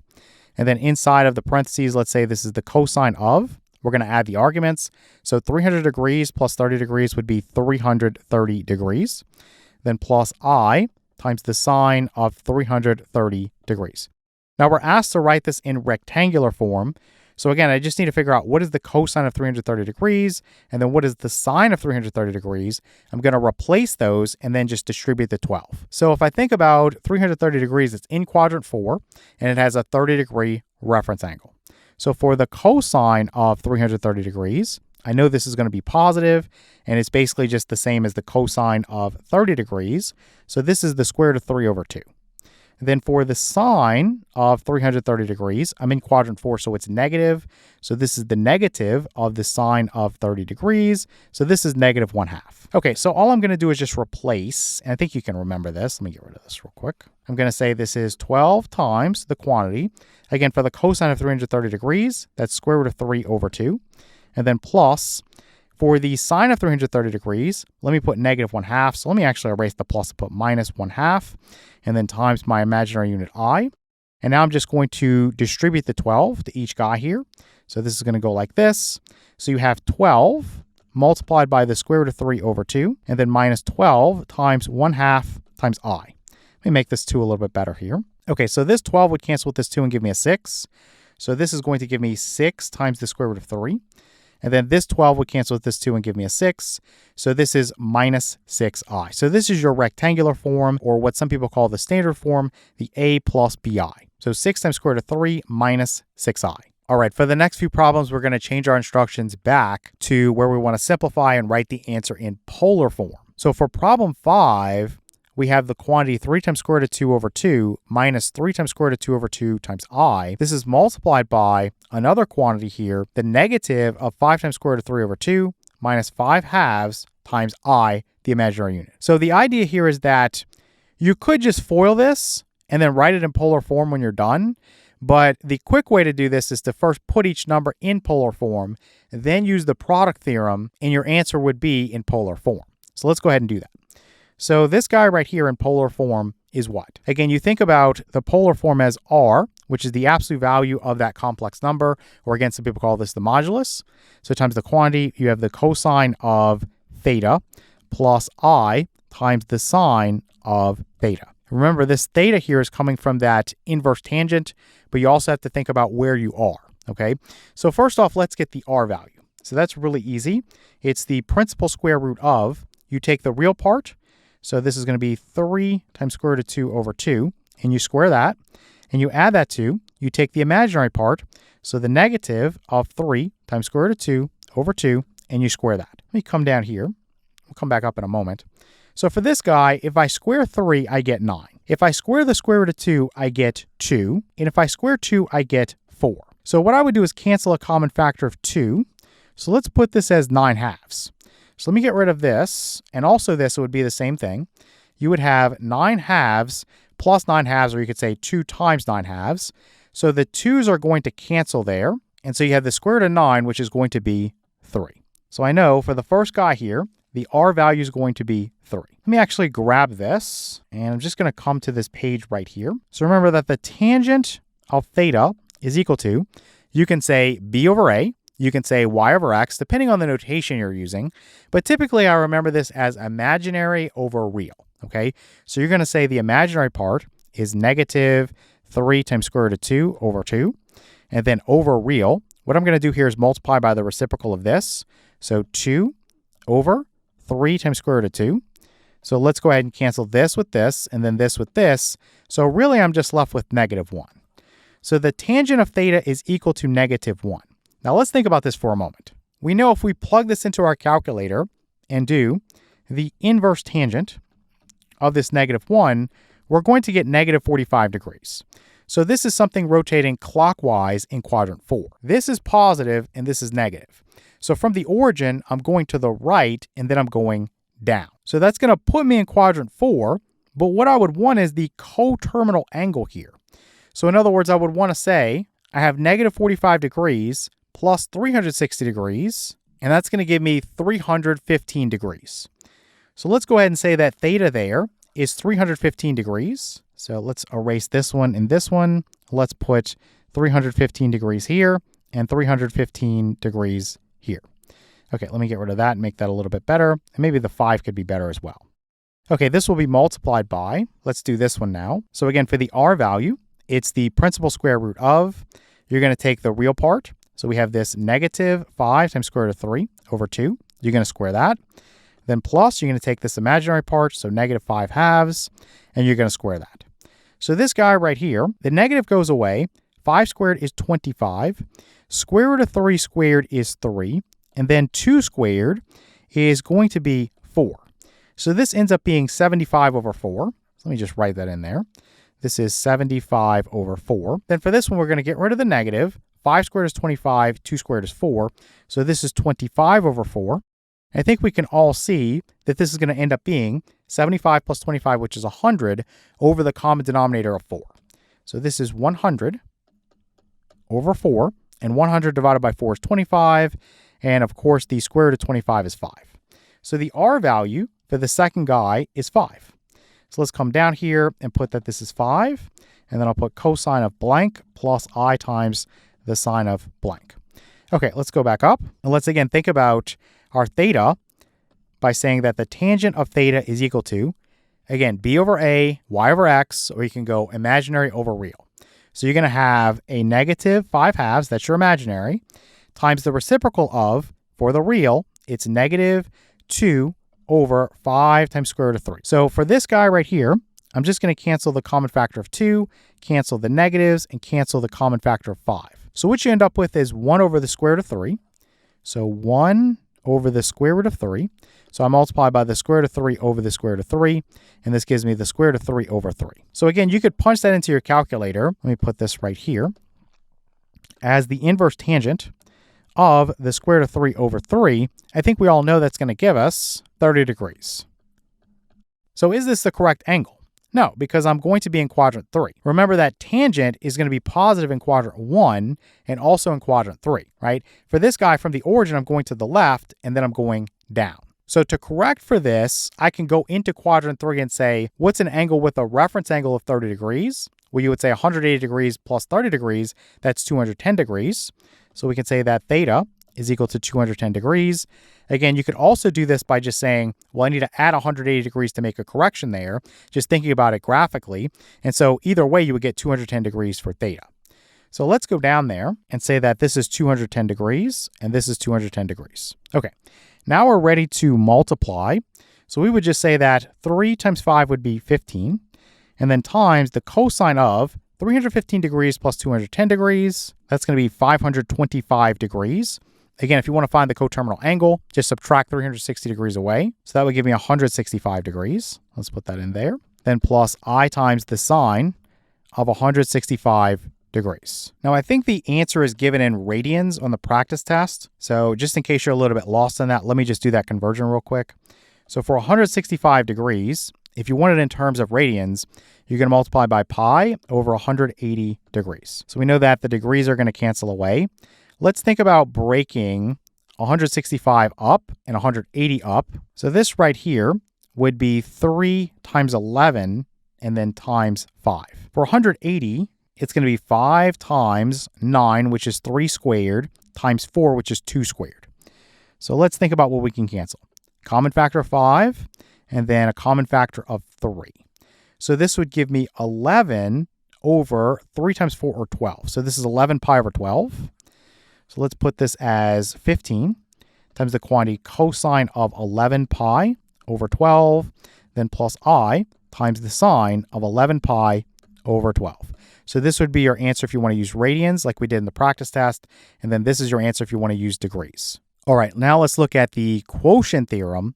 So here we can divide two complex numbers in polar form very quickly. So if you look at this, you have r sub 1 times the quantity cosine of theta sub 1 plus I times the sine of theta sub 1.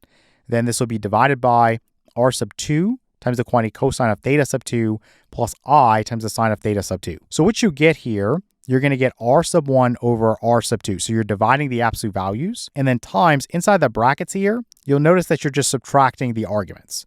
So the cosine of theta sub 1 minus theta sub 2. So this one minus this one, plus I times the sine of, again, theta sub 1 minus theta sub 2. So let's look at problem number 6. So here we have 4 times the quantity cosine of 60 degrees plus I times the sine of 60 degrees. This is over 2 times the cosine of 225 degrees plus I times the sine of 225 degrees. Okay, so a very simple process. Just divide the absolute values. So you're going to go 4 divided by 2. So 4 divided by 2, and then times, let me put this in brackets here. We're going to go the cosine of, so in the parentheses, you're going to go this guy minus this guy. So you're subtracting the arguments. Make sure you go in order, okay? So I want 60 degrees, which is the guy from the top, minus 225 degrees, which is the guy from the bottom. Okay, so always think numerator minus denominator with the arguments. So close that down, then plus I times the sine of, again, you're doing the same thing. So 60 degrees minus 225 degrees. Let me close that down and close that down. So 4 divided by 2 we know is 2. And then I'm going to put some parentheses here. For 60 degrees minus 225 degrees, that's going to be negative 165 degrees. So let me write cosine of negative 165 degrees. But again, I would find the coterminal angle here. So if you add 360 degrees, you're going to get 195 degrees. And then you'd have plus I times the sine of this 195 degrees. All right, let's take a look at problem number 7. So here we have 2 times the quantity cosine of 120 degrees plus I times the sine of 120 degrees. This is over 5 times the quantity cosine of 315 degrees plus I times the sine of 315 degrees. Okay, so again, a very easy process. Just divide the absolute values. So 2 divided by 5, let's just write that as 2/5. Times, inside of parentheses, I'm going to put the cosine of. Again, I'm going to subtract the arguments, and you want to go with numerator minus denominator. So I'm going to say that I have 120 degrees minus 315 degrees. Let's just do that now. And I get negative 195 degrees. So let me put that in there. So I want to find the coterminal angle. So just add 360 degrees, and that's going to give you 165 degrees there. And let me make that 5 a little bit better.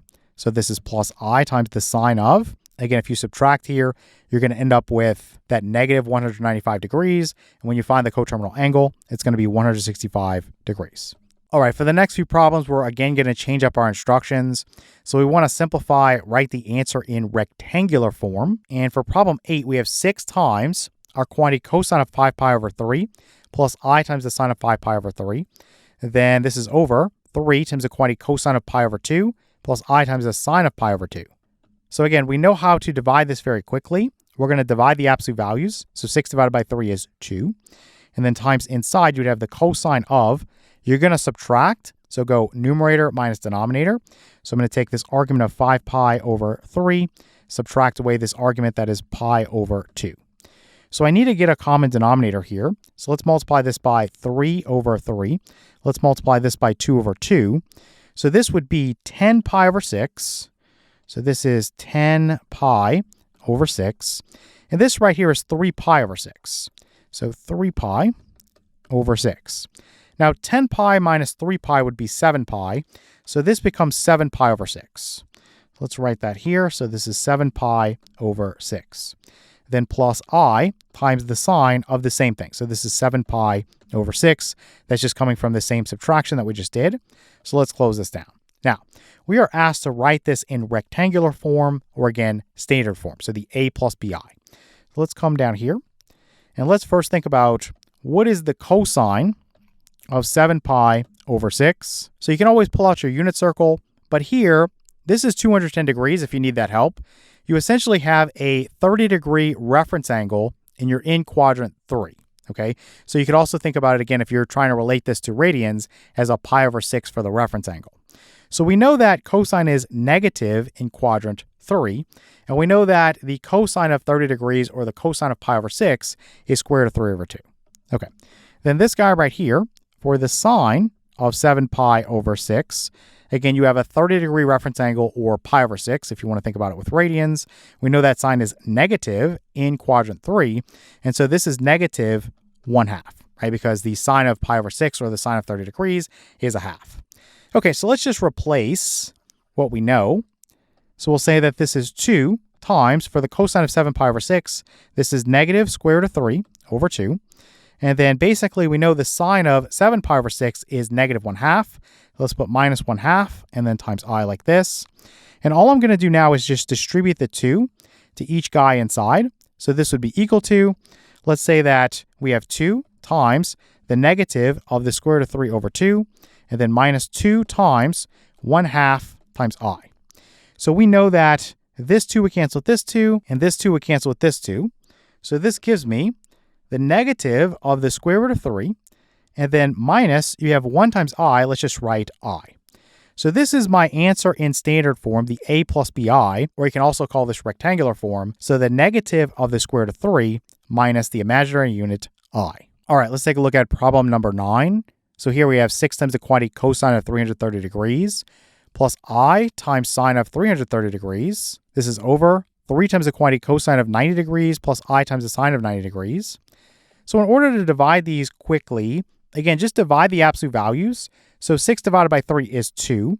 And then times the quantity. Inside, you're going to go cosine of. You take this argument from the numerator, subtract away this argument from the denominator. So 330 degrees minus 90 degrees, that's going to be 240 degrees. So then plus I times the sine of, again, this 240 degrees. And we want to write this in the rectangular form, or again, standard form. So all you need is, what is the cosine of 240 degrees? Well, I'm in quadrant 3, so let me put that this is negative. And the reference angle here is going to be 60 degrees. So the cosine of 60 degrees is a half. So then because I'm in quadrant 3, this is just going to be negative 1/2. So then we want the sine of 240 degrees. So again, 60 degree reference angle, sine is negative in quadrant 3. And then the sine of 60 degrees is going to be square root of 3 over 2. So this is negative square root of 3 over 2. Okay, I think we can remember this. Let's get rid of this real quick. And let's write that we have 2 times the quantity. The cosine of 240 degrees, again, is negative 1/2. So then the sine of 240 degrees is negative square root of 3 over 2.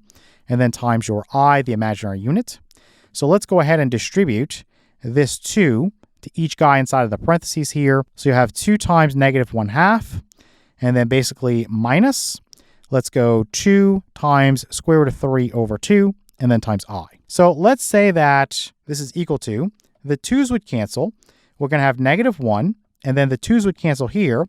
So minus the square root of 3 times I. Now, a lot of people will change this up and put the I like this, just so it's crystal clear that's not under the square root symbol. I think this is really a matter of personal preference, so I'll just keep it like this. So negative 1 minus I, your imaginary unit, times the square root of 3. All right, for the instructions now, we want to simplify and then write the answer in polar form. So for problem 10, we have negative square root of 2 plus I times square root of 2 over, we have the negative of 5 times square root of 2 over 2 minus 5 times square root of 2 over 2 times I. So again, you want to convert these into polar form first, then use your quotient theorem, and then just report your answer. So let's go ahead and start with this one. So let me put equals here. I'm going to put the negative of the square root of 2 plus I times square root of 2. Let me grab this real quick, and let's just write this in polar form.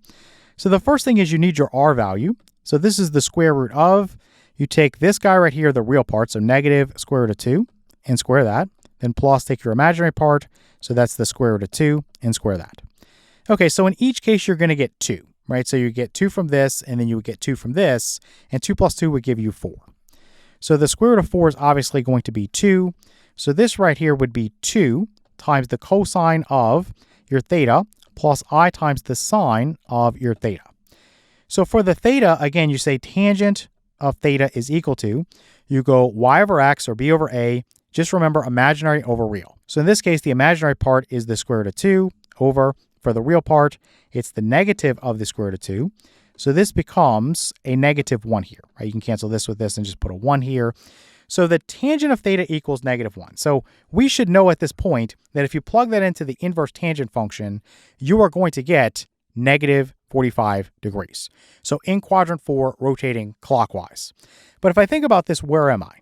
Well, this guy right here, if I start from the origin, I'm going to the left and then I'm going up. So that means I'm going to be in quadrant 2. So what you could do is you could say theta is equal to negative 45 degrees. So that's the result from the inverse tangent function. Then plus, you could correct this by adding 180 degrees because you need to get yourself into quadrant 2. Now, this will give you 135 degrees. That's one way you could do it. The other way you could do it is you could say, if you work with your inverse tangent function, and let's say you just plugged in a 1, well, now I'm going to get 45 degrees, okay? So that's my reference angle in quadrant 2. So you could have went into quadrant 2 and said, what's an angle with a reference angle of 45 degrees, where you go 180 degrees minus 45 degrees, and you get 135 degrees. So that's another way that you could do it. So let's just go ahead and put that this is 135 degrees right there. Let me make that 5 a little bit better. And this is 135 degrees. Let me grab this real quick, and let's come back up here. And I'm just going to paste this in. And so I'll put this over. Now I need to convert this one. So let me write this down here. So negative 5 times square root of 2 over 2, and then minus 5 times square root of 2 over 2, and then times your imaginary unit I. You grab this real quick, and let's paste this in. Okay, so this equals, for the r value, we have the square root of, again, take the real part, so negative 5 times square root of 2 over 2, and you're going to square that, and then plus the imaginary part, so this is negative 5 times square root of 2 over 2, you're going to square that. The negative would go away. 5 squared is 25. The square root of 2 squared is 2, and then 2 squared is 4. So cancel a common factor of 2, and you're going to get 25 over 2. So that's going to be for each case. So 25 over 2 plus 25 over 2 would be 50 over 2, which is 25. And so the square root of 25 is going to be 5. So the r value here is going to be 5. So let me put 5 times the quantity of a cosine of theta plus I times the sine of theta. Now for this one, you're going from the origin to the left and then down. So you're in quadrant 3. Now, you can immediately tell this guy and this guy, they're going to be the same. So when you do your division, you're going to get 1, right? So in other words, you would say that the tangent of theta is equal to this imaginary, so negative 5 times square root of 2 over 2, divided by the real. Let's just multiply by the reciprocal. So negative 2 over 5 times square root of 2. And basically, this is going to cancel completely and give you 1, right? So the tangent of theta equals 1. We know at this point that the inverse tangent function is going to give us 45 degrees. But that's because it's giving me something in quadrant 1, but I need to swing around 180 more degrees to get into quadrant 3. So what I would do is say that theta is equal to 45 degrees plus 180 degrees, which would give me 225 degrees. Again, you can also just go into quadrant 3 and say, what's an angle with a reference angle of 45 degrees? Well, it's going to be a 225 degree angle. So either way, so let's put this as 225 degrees. Let's put this as 225 degrees. Let me make that a little bit better there. And let's paste this in here. So now we've done our conversions. And basically, we can just use our quotient theorem at this point. It's very easy. So we divide the absolute value, so 2 over 5, and then times the quantity, the cosine of, you're going to subtract, let me make this S a little bit better here, 135 degrees minus 225 degrees. Let's do that in our calculator, and I get negative 90 degrees. So again, I would find the coterminal angle, and that gives me 270 degrees if I add 360 degrees. So this would be the cosine of 270 degrees. and then plus I times the sine of, again, the same angle, 270 degrees. Or if you want to put negative 90 degrees or negative pi over 2, whatever you want to do, just get with your teacher in terms of how they want you to answer. I think this would be more typical of being in a high school class where they would always make sure that you find that angle that's between 0 degrees and 360 degrees, where 0 degrees is included and 360 degrees is excluded. So we end up with 2/5 times the quantity cosine of 270 degrees plus I times the sine of 270 degrees. All right, let's take a look at the practice test. For the instructions, we're asked to simplify. We want to write your answer in rectangular form. Before we look at the first problem, I want to revisit something we talked about in the lesson. So we did derive this formula. If you're curious about where it comes from, you can just revisit the lesson. So this guy right here, let's say that we have a complex number in what we call polar form, or some books call this the trigonometric form. So we have r, which is the absolute value or the modulus of the complex number, times the quantity. You have the cosine of theta, plus I times the sine of theta. So theta, again, is called the argument. If you think about the complex number as a position vector in your complex plane, again, you can think about theta as the direction angle. So this whole thing is raised to the power of n. So to quickly do this, all you really have to set up is this r raised to the power of n times the quantity. You're going to have the cosine of n times theta plus I times the sine of n times theta. So this n right here is going to be your exponent here, and it's going to be multiplied by your argument here and also here. So that's all you really have to do. All right, let's take a look at the first problem. So here we're going to have 5 times the quantity cosine of 330 degrees plus I times the sine of 330 degrees. And this number is raised to the 4th power. So again, to do this quickly, you're going to take that absolute value, that 5, which is your r value, and you're going to raise it to this power. So 5 to the 4th power. Then times the quantity. You're going to have the cosine of that angle, so 330 degrees, and you're going to multiply by that, so times 4, then plus I times the sine of 330 degrees, and again, you're going to multiply that by 4 and just close that down. So let's say this is equal to 5 to the 4th power is 625, and then times the quantity. For 330 degrees times 4, that's going to be 1,320 degrees. So let's say this is the cosine of 1,320 degrees, and then plus I times the sine of 1,320 degrees. We were asked to write this in rectangular form, otherwise known as the standard form for a complex number, which is a plus bi, or some books will say x plus yi. So what I would first do is find the coterminal angle. So I'm going to include 0 degrees and exclude 360 degrees, but somewhere in that range is where I want to be. So what I would do is say, this guy right here, one complete rotation is 360 degrees. Well, if I multiply it by 2, that's 720 degrees. That's not enough. If I multiplied it by 3, I would get 1,080 degrees. If I multiplied it by 4, I would get 1,440 degrees. Now that's over, so I want to stop with 3. Okay, so this is what I want. 360 degrees times 3 would be 1,080 degrees. And I'm going to subtract this away from 1,320 degrees. That's going to give me my coterminal angle. So let me get rid of this and punch this into the calculator, and that's going to give me 240 degrees. So that's my coterminal angle. So let's get rid of this, and let's say this is 625 times the cosine of 240 degrees plus I times the sine of 240 degrees. Okay, to put this in rectangular form, you need to figure out what is the cosine of 240 degrees, and then what is the sine of 240 degrees, and then you're going to use your distributive property. So for the cosine of 240 degrees and the sine of 240 degrees, in each case, for 240 degrees, you're in quadrant 3. And we know that cosine is negative in quadrant 3 and sine is negative in quadrant 3. And we know that a 240 degree angle is going to have a 60 degree reference angle. So what is the cosine of 60 degrees? Well, it's a half. But we're negative in quadrant 3, so it's negative 1/2 for the cosine of 240 degrees. What is the sine of 60 degrees? Well, it's square root of 3 over 2. But again, we're negative in quadrant 3, so it's going to be the negative of the square root of 3 over 2. So we can just replace this. So let's say this equals 625 times the quantity. For the cosine of 240 degrees, I'm just going to put in negative 1/2. And then over here, I'm going to have a negative, so let me put minus, and then square root of 3 over 2. That's me replacing the sine of 240 degrees with a negative square root of 3 over 2, and then times I. So you can do that there, or you can put it here if you want. Really doesn't matter. So let's put equals here. I'm now just going to distribute the 625 to each guy inside the parentheses. So 625 times negative 1/2 is just negative 625 over 2. And then basically you have minus 625 times square root of 3. So 625 times square root of 3. And this would be over 2. You could put the I here, or again, you can write it here if you want. Let me slide this down. A lot of people will do it like this. So this is your A plus BI format, your rectangular form.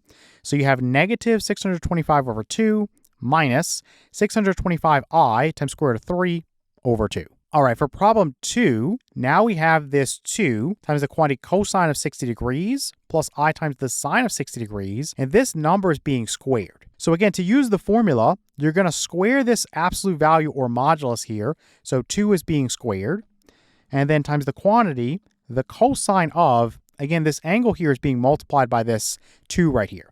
So this would be 2 times 60 degrees plus I times the sine of, again, it's going to be 2 times 60 degrees. Let me close that down. So this would be equal to 2 squared we know is 4, and then times the quantity, the cosine of 2 times 60 degrees is 120 degrees. So let's put 120 degrees here, and then plus I times the sine of, again, this would be 120 degrees. Now we're asked to put this in rectangular form or the standard form, the A plus BI, or again, the X plus YI. So what is the cosine of 120 degrees?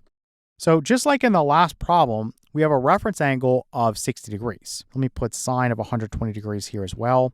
So we're in quadrant 2, so cosine is negative and sine is positive. So just think about 60 degrees, the reference angle. The cosine of 60 degrees is 1/2. So because we're in quadrant 2, this would be negative 1/2 for the cosine of 120 degrees. Now the sine of 60 degrees is square root of 3 over 2. Now 120 degrees is in quadrant 2, so we just keep that. So it's just the square root of 3 over 2. And let's say that this is equal to 4 times the quantity.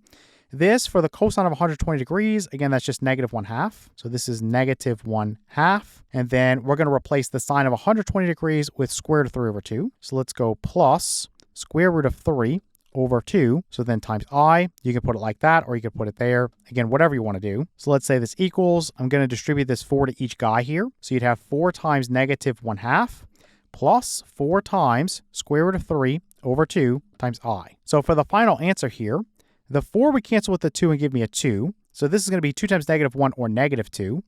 And then plus the 4 would cancel with the 2 and give me a 2.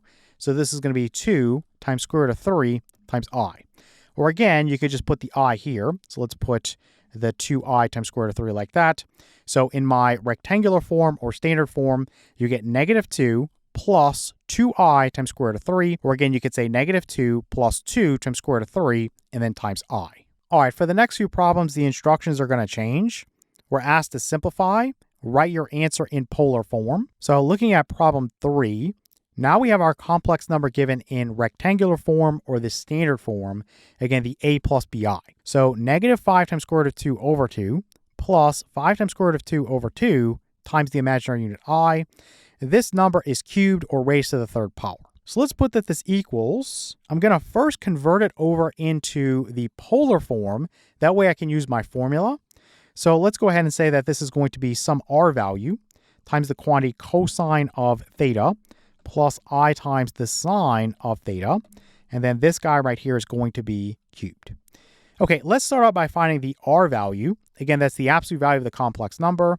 So we'll say that R is equal to the principal square root of, you want this guy squared plus this guy squared. So in other words, the real part, which is negative 5 times square root of 2 over 2 being squared, then plus this guy right here, the imaginary part, so 5 times square root of 2 over 2 being squared. Now, when we think about these guys, this guy and this guy, when you square them, they're going to be the same, right? The only difference between the two is that this one's negative and this one's positive, but that negative is inside the parentheses, so it's basically going to go away. So if I square the negative, it goes away. If I square 5, I get 25. If I square the square root of 2, I get 2. And if I square 2, I get 4. Now I can cancel a common factor of 2 between numerator and denominator, so this gives me 25 over 2, and I'm going to get the same thing over here. So this is 25 over 2 plus 25 over 2. So you can add 25 plus 25, that's 50, over the common denominator of 2. And we know that 50 divided by 2 would be 25, and then the principal square root of 25 is going to be 5. So this r value here, or the absolute value of the complex number, is going to be 5. In terms of theta, again, the argument, it satisfies the tangent of theta is equal to the b over the a, or you could say y over x, or imaginary over real. So I'm going to say that the tangent of theta is equal to, let's take the imaginary part, so 5 times square root of 2 over 2, and then divide that by the real part. Again, because I'm dividing with fractions, I'm going to multiply by the reciprocal, so the negative of 2 over 5 times square root of 2. So we know by looking at this that this is going to be negative 1, because the only difference between these two numbers is going to be the negative sign there. So let me go through and cancel this. So this would cancel with this, and this would cancel with this, and I'm just left with negative 1. Okay, let me put a 1 there. So this is negative 1, and you can actually just erase this. Now, before we use our inverse tangent function, let's think about this for a moment, right? We could sketch this if we wanted to, but I think we really don't have to at this point. We know that from the origin, because the real part is negative, I'm going to go to the left, and then I'm going to go up because the imaginary part is positive. So from the origin, if I go to the left and then I go up, I'm going to be in quadrant 2. So I know that that's why this guy is negative, right? Because tangent values are going to be negative in quadrants 2 and 4. If I use my inverse tangent function with negative 1 as the argument, we all know we're going to get negative 45 degrees. So because that puts me in quadrant 4, rotating clockwise, I have to swing myself around 180 degrees to get to where I want to go. So for theta, I would have to say it's negative 45 degrees plus 180 degrees. So that would give me 135 degrees. Now that's one way to do it. And some people don't like that method. I think that's probably best if you're drawing a sketch, and we didn't do that here. So what you can do if you want to do this without a sketch, you can just erase this and say, okay, well, I'm just going to take the absolute value of this. So the tangent inverse of positive 1 will give me 45 degrees. So that would just be my reference angle in quadrant 2, right? So going to quadrant 2, you'd say 180 degrees minus 45 degrees. That will give you that same 135 degrees. So two different ways to think about it. Okay, let's get rid of this and get rid of this. And we know that's 135 degrees. This right here is 135 degrees. And this right here, let me scooch this down, is also 135 degrees. Okay, let's put equals here. And now we can just find our answer. So this 5 right here is going to be cubed. We know that's 125. I'll replace that in a moment. So this right here would be the cosine of 3 times 135 degrees plus I times the sine of 3 times 135 degrees. Let me close that down. Let's put equals. So we know that 5 cubed is 125. And then times, you have the cosine of 3 times 135 degrees. That's going to be 405 degrees. Then plus I times the sine of 405 degrees.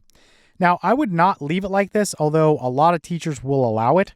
I always like to find the coterminal angle that's between 0 degrees and 360 degrees, where 0 degrees is included and 360 degrees is not. So for this one, it's real easy. Just take 405 degrees and subtract 360 degrees away, and that's going to give you 45 degrees. So let's say this equals 125 times the quantity cosine of 45 degrees plus I times the sine of 45 degrees.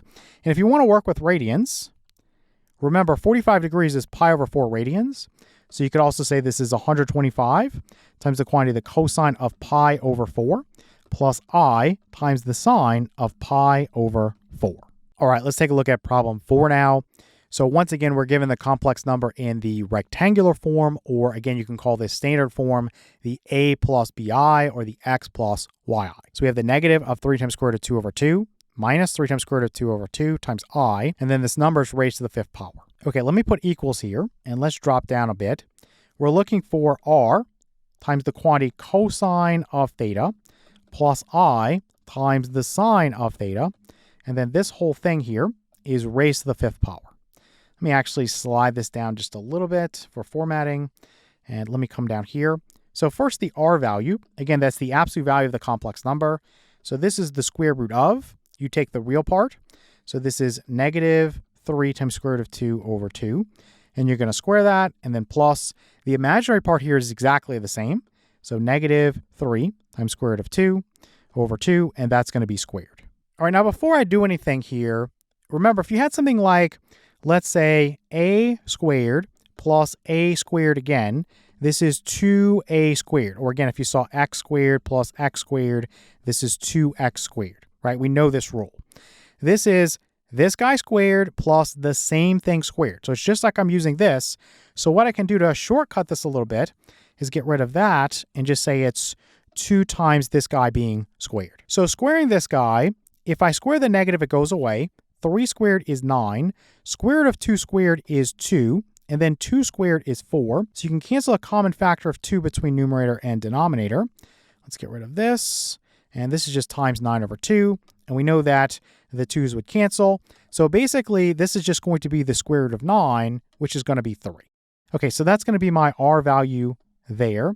Let me get rid of this. So for theta, it's going to be extremely easy to get because if you think about it, the tangent of theta, again, is imaginary over real, or you could say b over a or y over x, whatever you want to do. This guy right here and this guy right here, it's the same number. So any non-zero number divided by itself is going to give you 1. So I know this is 1, and I think we all know that the inverse tangent of 1 is going to be 45 degrees. Now, I am not in quadrant 1. You can see that this is negative and this is negative. So from the origin, I'm going to the left and I'm going down. So I'm going to be in quadrant 3, and that makes sense because my tangent values are positive in quadrant 3. So what you could do is add 180 degrees to this to swing yourself around, or again, you can just go into quadrant 3 and say, how do I get an angle with a reference angle of 45 degrees? Well, it's actually the same thing. You would take 180 degrees and then add the reference angle of 45 degrees.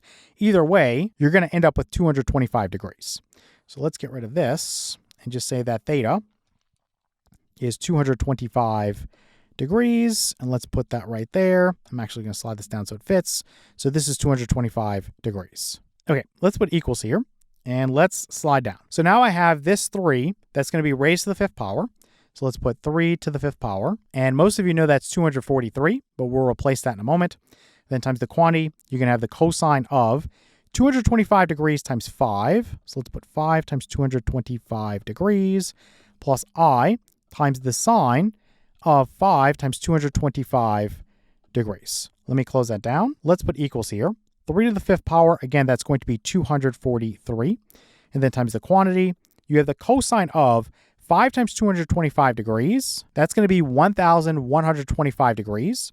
So let's say the cosine of 1,125 degrees. Then plus I times the sine of, again, it's the same thing, so 1,125 degrees. Let's close that down. Now, what I would do is put this in terms of its coterminal angle. Again, not required in most situations, but it's just something I'm comfortable with. So if you think about 360 degrees, again, you could multiply it by 2, that's 720 degrees. That's not quite enough. I would multiply this by 3, which would give me 1,080 degrees. And if I do 1,125 degrees minus 1,080 degrees, I'm going to get 45 degrees, or again, pi over 4 in terms of radians. So this would be 243 times the quantity cosine of 45 degrees plus I times the sine of 45 degrees. Or again, you could say this is 243 times the quantity, the cosine of pi over 4 plus I times the sine of pi over 4. All right, for the next problems, the instructions are going to change again. So now we want to find all nth roots, write the answer in polar form. Okay, before we look at the problems, I just want to revisit the formulas that we talked about in the lesson. Again, if you want to know where this stuff comes from, you can just revisit the lesson. So we have the nth root of r times the quantity cosine of alpha plus I times the sine of alpha, where alpha, again, if you're going to use degrees, it's here. If you're going to use radians, it's here. So the only difference is here you have 360 degrees, again, 1 full rotation. Here you have 2 pi, 1 full rotation. So degrees and then radians. But basically for alpha, it's theta divided by n, and then plus 360 degrees times k over n. And then here for alpha, it's theta over n plus 2 pi times k divided by n. Now, when you think about k, again, it's 0, 1, 2, and then you have the 3 dots for the pattern, and then you have the n minus 1. Okay, so what does that mean? Well, essentially, let's say you're trying to find the 4 fourth roots. Well, what you want to do is say that n is 4, so you're going to go to 4 minus 1 or 3, so it's always 1 less. If you're trying to find the 5/5 roots, well, then you want to go to 4, always 1 less. If you wanted to find the 3 cube roots, well, then you'd want to go to 2, so always 1 less.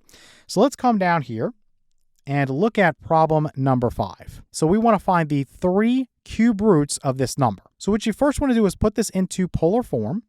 So let's do that real quick. Again, this is r times the quantity, cosine of theta, plus I times the sine of theta. So what is my r? Well, this is the principal square root of, you're going to have 3 halves being squared, plus you're going to have this negative 3 times square root of 3 over 2 being squared. So again, the real part being squared plus the imaginary part being squared underneath that square root symbol. So let's say this is equal to, for this guy, 3 squared is 9, and then 2 squared is 4.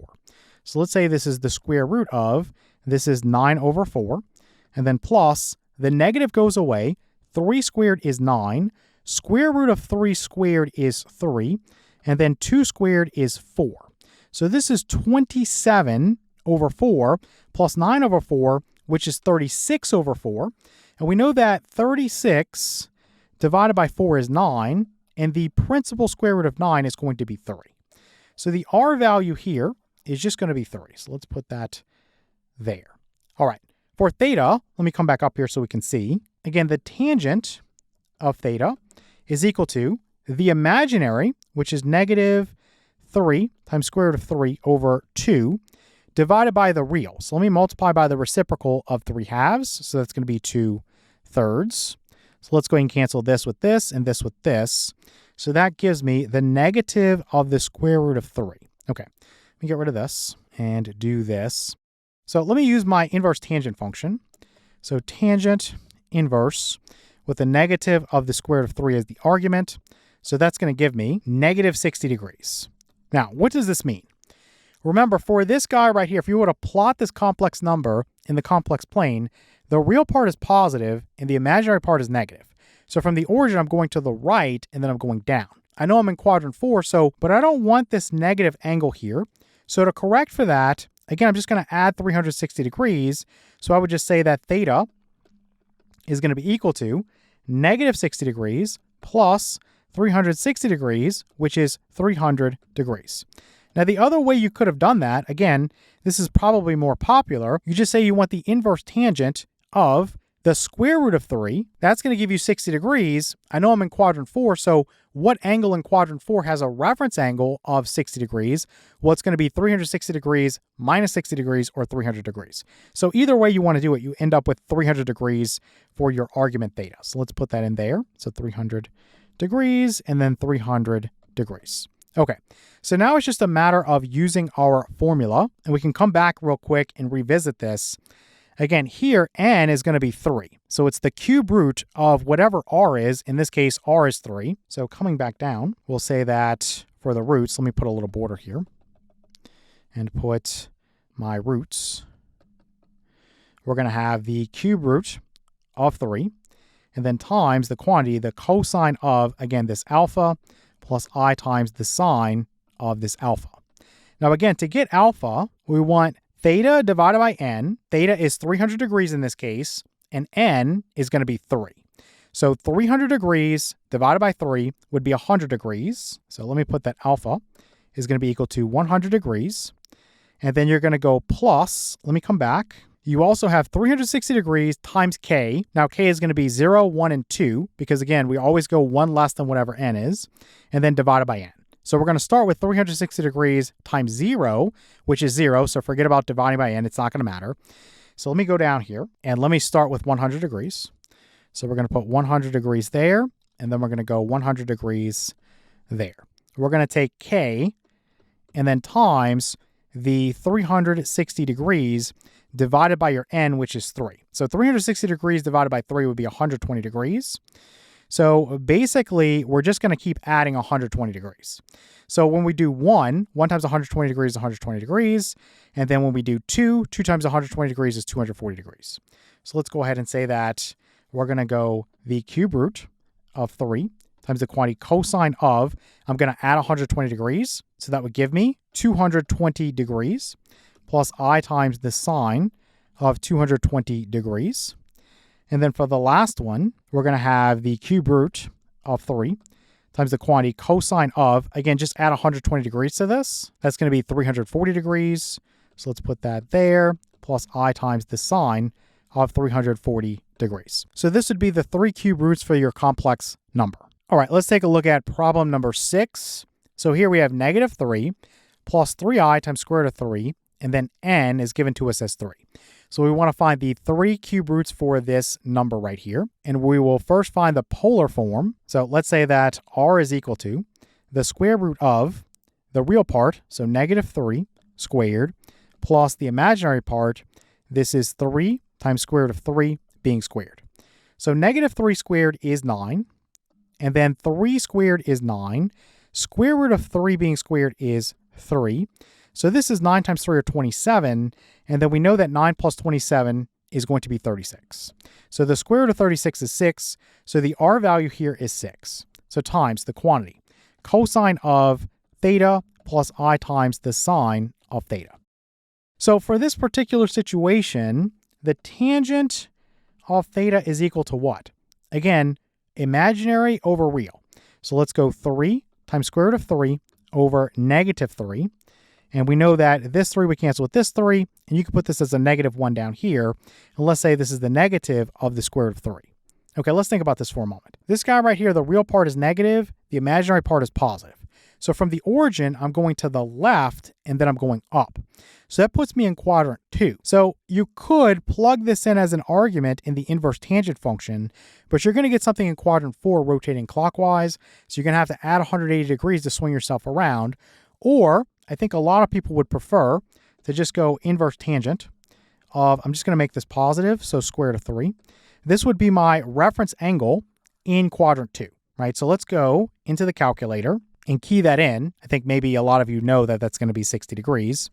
But essentially in quadrant 2, if I have a 60-degree reference angle, well, it's 180 degrees minus 60 degrees, and that's going to give me 120 degrees.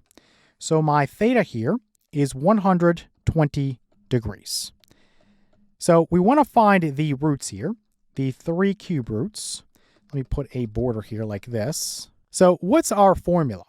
Again, for this guy right here, we would take the nth root of whatever that number is, that r, right? It's the nth root of r like this. So in this case, the n is 3 because we want to find the 3 cube roots. And then the r value is going to be 6. Okay, then we're going to set this up as the cosine of blank plus I times the sine of blank. Okay, so let's put this like this. And let's put this like this. Let's remember that I'm just going to put theta here is 120 degrees because this is going to get cut off. So for the first one, remember, we're doing theta divided by n. So in this case, theta is 120 degrees and n is 3, right? So 120 degrees divided by 3 is going to give you 40 degrees. And then it's plus 360 degrees times k over n, right? So let's come back. So this one is 40 degrees and this one is 40 degrees. And in each situation, you're adding what? Well, it's going to be 360 degrees divided by n, which is 3, so that's 120 degrees, and you're just adding that to the preceding one. So in other words, in this case, 40 degrees plus 120 degrees would be 160 degrees. So this would be 160 degrees, and then you're going to add that again, so 160 degrees plus 120 degrees, that's going to give you 280 degrees. So these are my 3 cube roots for that complex number. All right, let's take a look at problem 7. So for this one, to get a little change up, I'm going to do it in radians. You can also do it in degrees if you want. So we have 5 times square root of 2 over 2 plus 5 times square root of 2 over 2 times I. The n here is 3, so we're looking for the 3 cube roots of this complex number. So again, let's put this into polar form, and this one's real easy to do. So r is equal to the square root of, you're going to go 2 times this quantity 5 times square root of 2 over 2 squared. Again, you could do 5 times square root of 2 over 2 squared plus 5 times square root of 2 over 2 squared under the square root symbol. But again, that just changes over into this form if you want to make it a little bit simpler. So this guy right here, 5 squared is 25, and then times the square root of 2 squared is 2, and then 2 squared is 4. So this is going to be 25 over 2. And so let me get rid of this and say this is 25 over 2 times 2. The 2's would cancel. So this is the square root of 25, which is going to be 5. So let's say that this is 5 times the quantity. The cosine of, I think we can just look at that and tell that that's going to be 45 degrees, or pi over 4 in terms of radians, plus I times the sine of pi over 4. Now, how did I do that so quickly? The same non-zero number divided by itself is 1, right? So we know that if you looked at the tangent of theta, it would be 1, right? So you could say that the inverse tangent here of 1 is 45 degrees, or pi over 4 if you're working with radians. So this guy right here is in quadrant 1, so that's the exact angle we're looking for. Okay, so we're going to adjust our formula again and work with radians here. Let me come down like this. Let me put this like this and just put that we have our roots here. So we want 3 of them. Again, coming back, you probably memorized this at this point. We want the nth root of r times the quantity cosine of alpha plus I times the sine of alpha. Again, for the k, it's going to start at 0, and in this case, go up to 2, right? We want n minus 1, and it's 3, so we're going to go up to 2, 0, 1, and 2. And then down here, for alpha, it's theta, which in our case is pi over 4. So pi over 4 divided by n, which is 3. So you can multiply this by a third. So this is basically going to start with pi over 12, okay? So that's going to be your initial guy. Remember, this 2 pi times k, because k starts at 0, this is just going to go away. So the first one's just going to be pi over 12, right? And then the additional ones, you're going to be adding 2 times whatever k is. So you're going to do 2 times 1 times pi over n is going to be 3.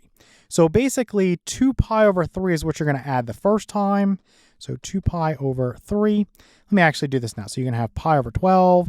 Then you're going to have pi over 12 plus 2 pi over 3. And then the next one is going to be pi over 12.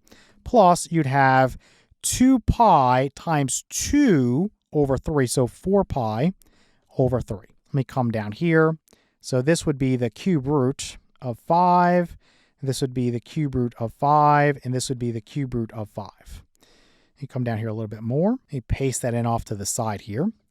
So this is going to be, for the first one, it's just pi over 12, right? So the cosine of pi over 12, and that's because k starts with 0, okay? So let's put plus I, let me get rid of this, times the sine of pi over 12. So that one's really easy. For the next one, you start with the pi over 12, but now you have to add 2 pi over 3. So I'm basically adding 2 pi over 3, and then I'm adding 2 pi over 3 again. So if we can remember that, let's just get rid of this. If we can remember that, we're starting with this and we're just adding 2 pi over 3, I think we'll be good to go. So pi over 12 plus 2 pi over 3. So let's say this is times 4 over 4.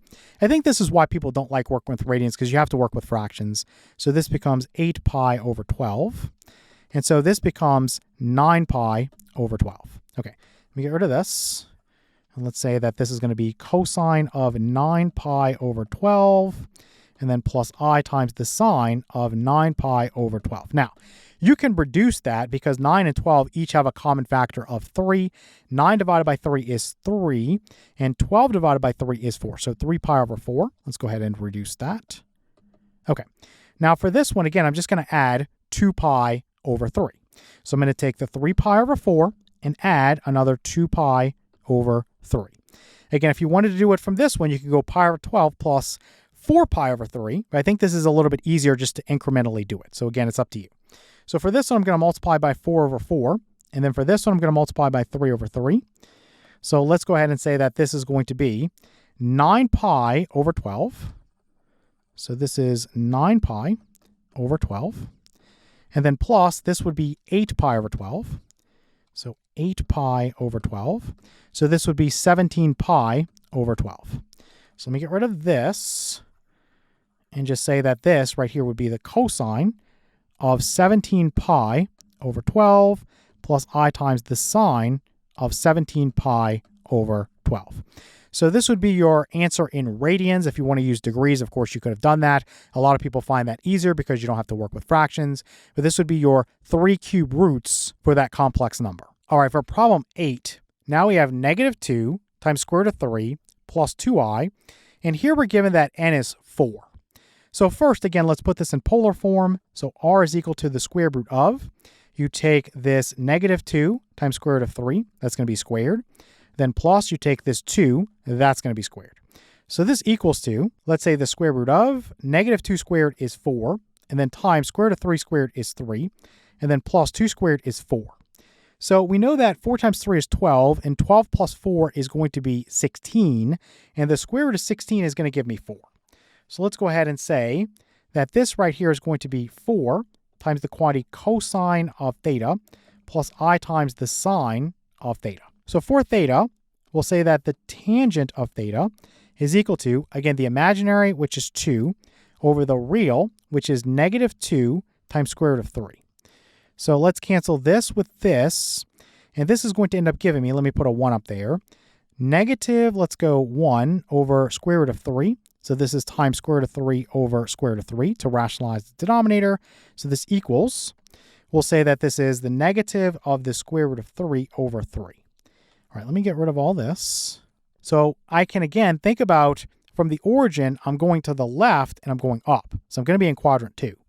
So however you want to think about this, if you want to go inverse tangent with this guy, the negative of the square root of 3 over 3, again, you're going to get something in quadrant 4 rotating clockwise. So you have to add 180 degrees to that to swing yourself back around into quadrant 2 where you need to be.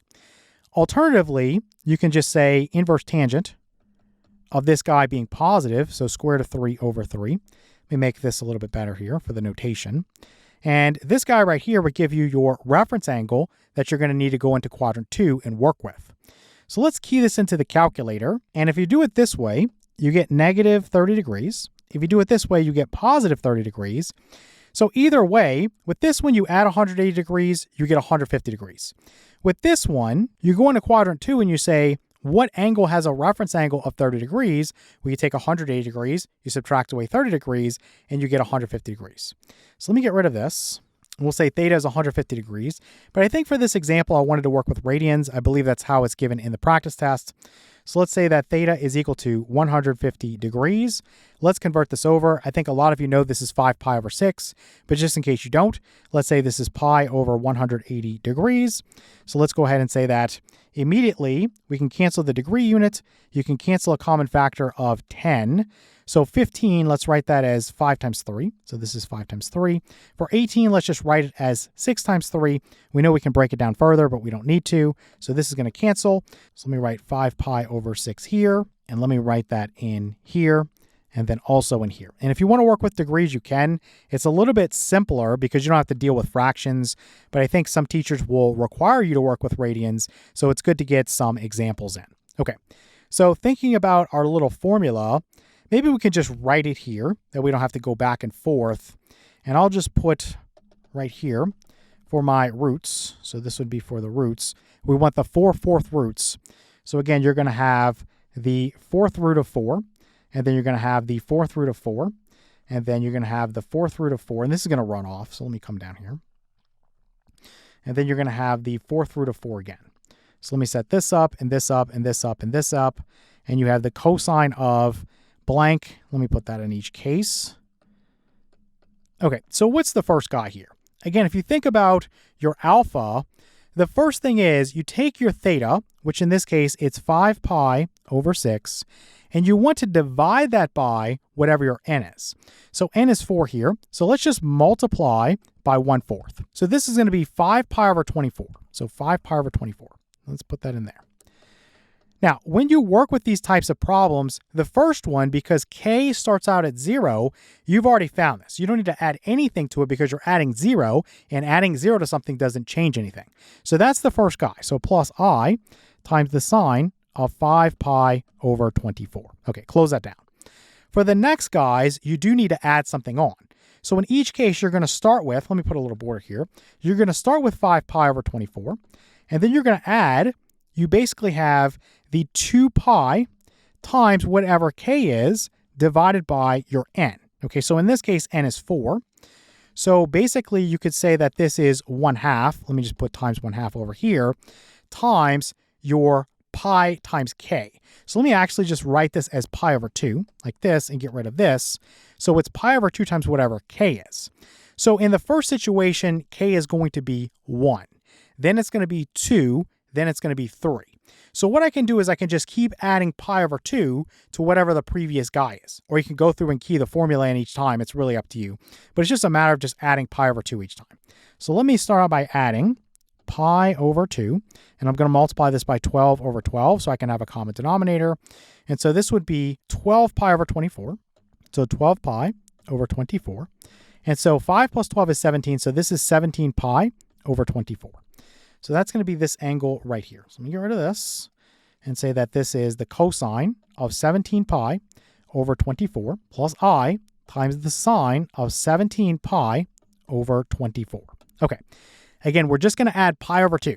So here, if you had 17 pi over 24 plus, again, I'm just going to add pi over 2, or you can key the formula in each time. Again, that's up to you. This is going to be times 12 over 12. So this would give me 12 pi plus 17 pi, which would be 29 pi over 24. So this would be 29 pi over 24. So plus I times the sine of 29 pi over 24. Let me scooch down a little bit and try to fit this all on here. So this one, again, I'm just going to add pi over 2. So 29 pi over 24 plus, for pi over 2, again, I'm going to multiply by 12 over 12. So this would be 12 pi over 24. 29 plus 12, that's going to be 41. So this would be 41 pi over 24. So this would be 41 pi over 24. So plus I times the sine of 41 pi over 24. Okay, so this would be the 4 fourth roots. Again, if you want to work with degrees, it would be a lot easier. I forgot to close down the parentheses there, so just cleaning that up for notation purposes. But this, again, would be the 4 fourth roots for that complex number. All right, for the next few problems, the instructions are going to change. We're asked to find and graph all complex solutions in polar form. All right, let's take a look at problem 9. So we have x to the 4th power minus I equals 0. So for this type of problem, really all you have to do is add I to both sides. So we'll say that x to the 4th power is equal to the imaginary unit I. So basically, to solve this equation, I want a number that I can plug in here for x that when I raise it to the 4th power gives me I. Well, what I can do is I can find the 4 fourth roots of the imaginary unit I, and then those would be solutions for my equation, right? I could plug them in for x, and if I raise them to the 4th power, I would get I. So let's come down here, and let's think about this. First, I would write I in polar form. So let's just put 1I there to make that crystal clear. And let's also put that this is equal to 0 plus 1I.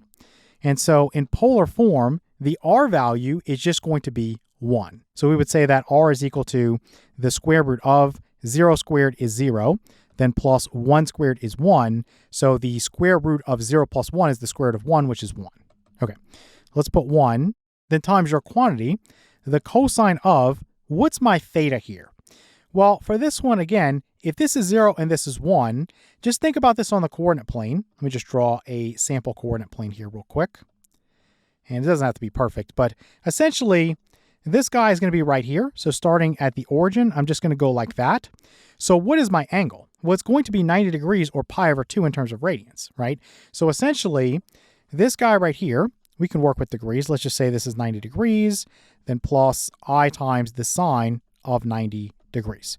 And this works because, again, cosine of 90 degrees is 0, sine of 90 degrees is 1. So basically, this is 0 plus 1I times 1, which just puts you back to 1I or just I. Let me get rid of this now. I'm going to keep that 1 there for clarity, just because we need it with our formula. So for the 4 fourth roots, again, that's going to be the solution for our equation here. Let me come down here.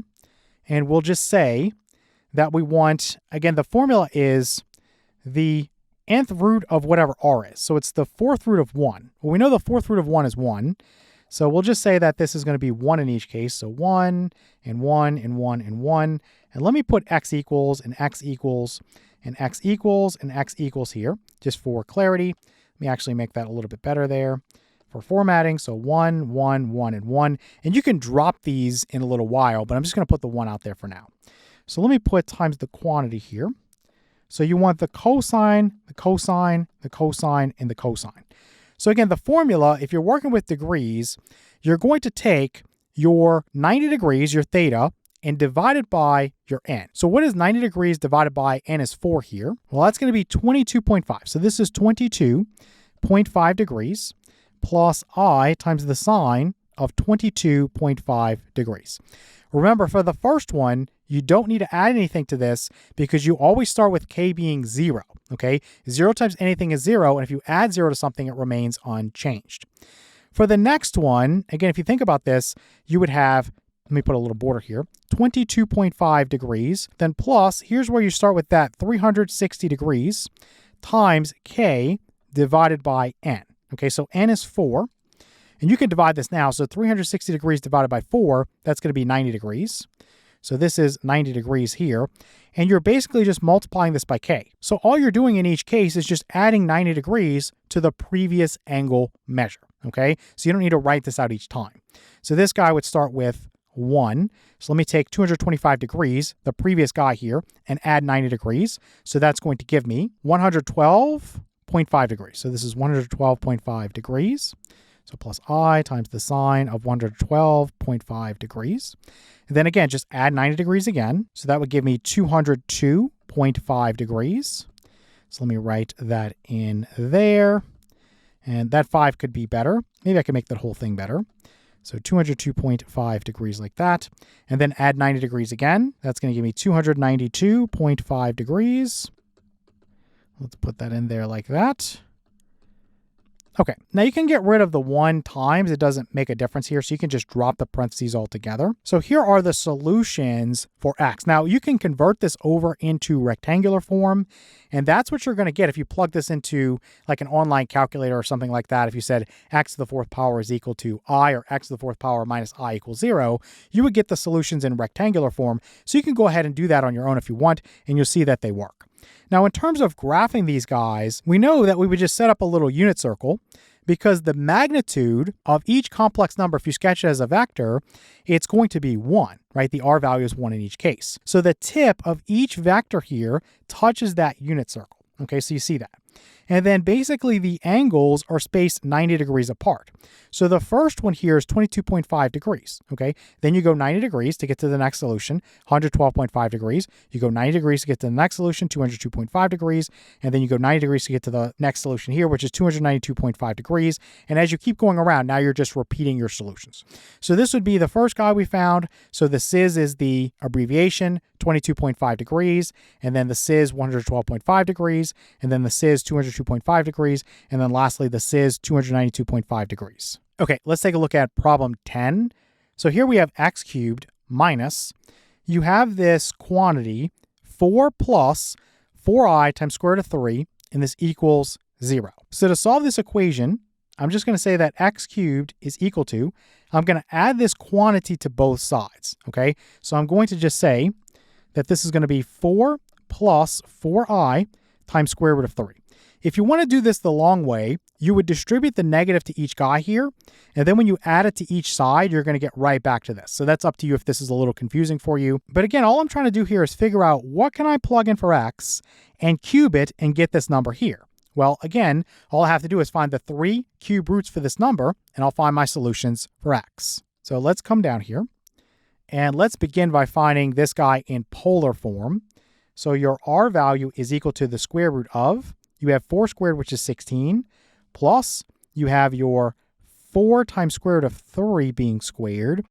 Now 4 squared is 16, and then times square root of 3 squared is 3. So this would be 16 times 3, which is 48.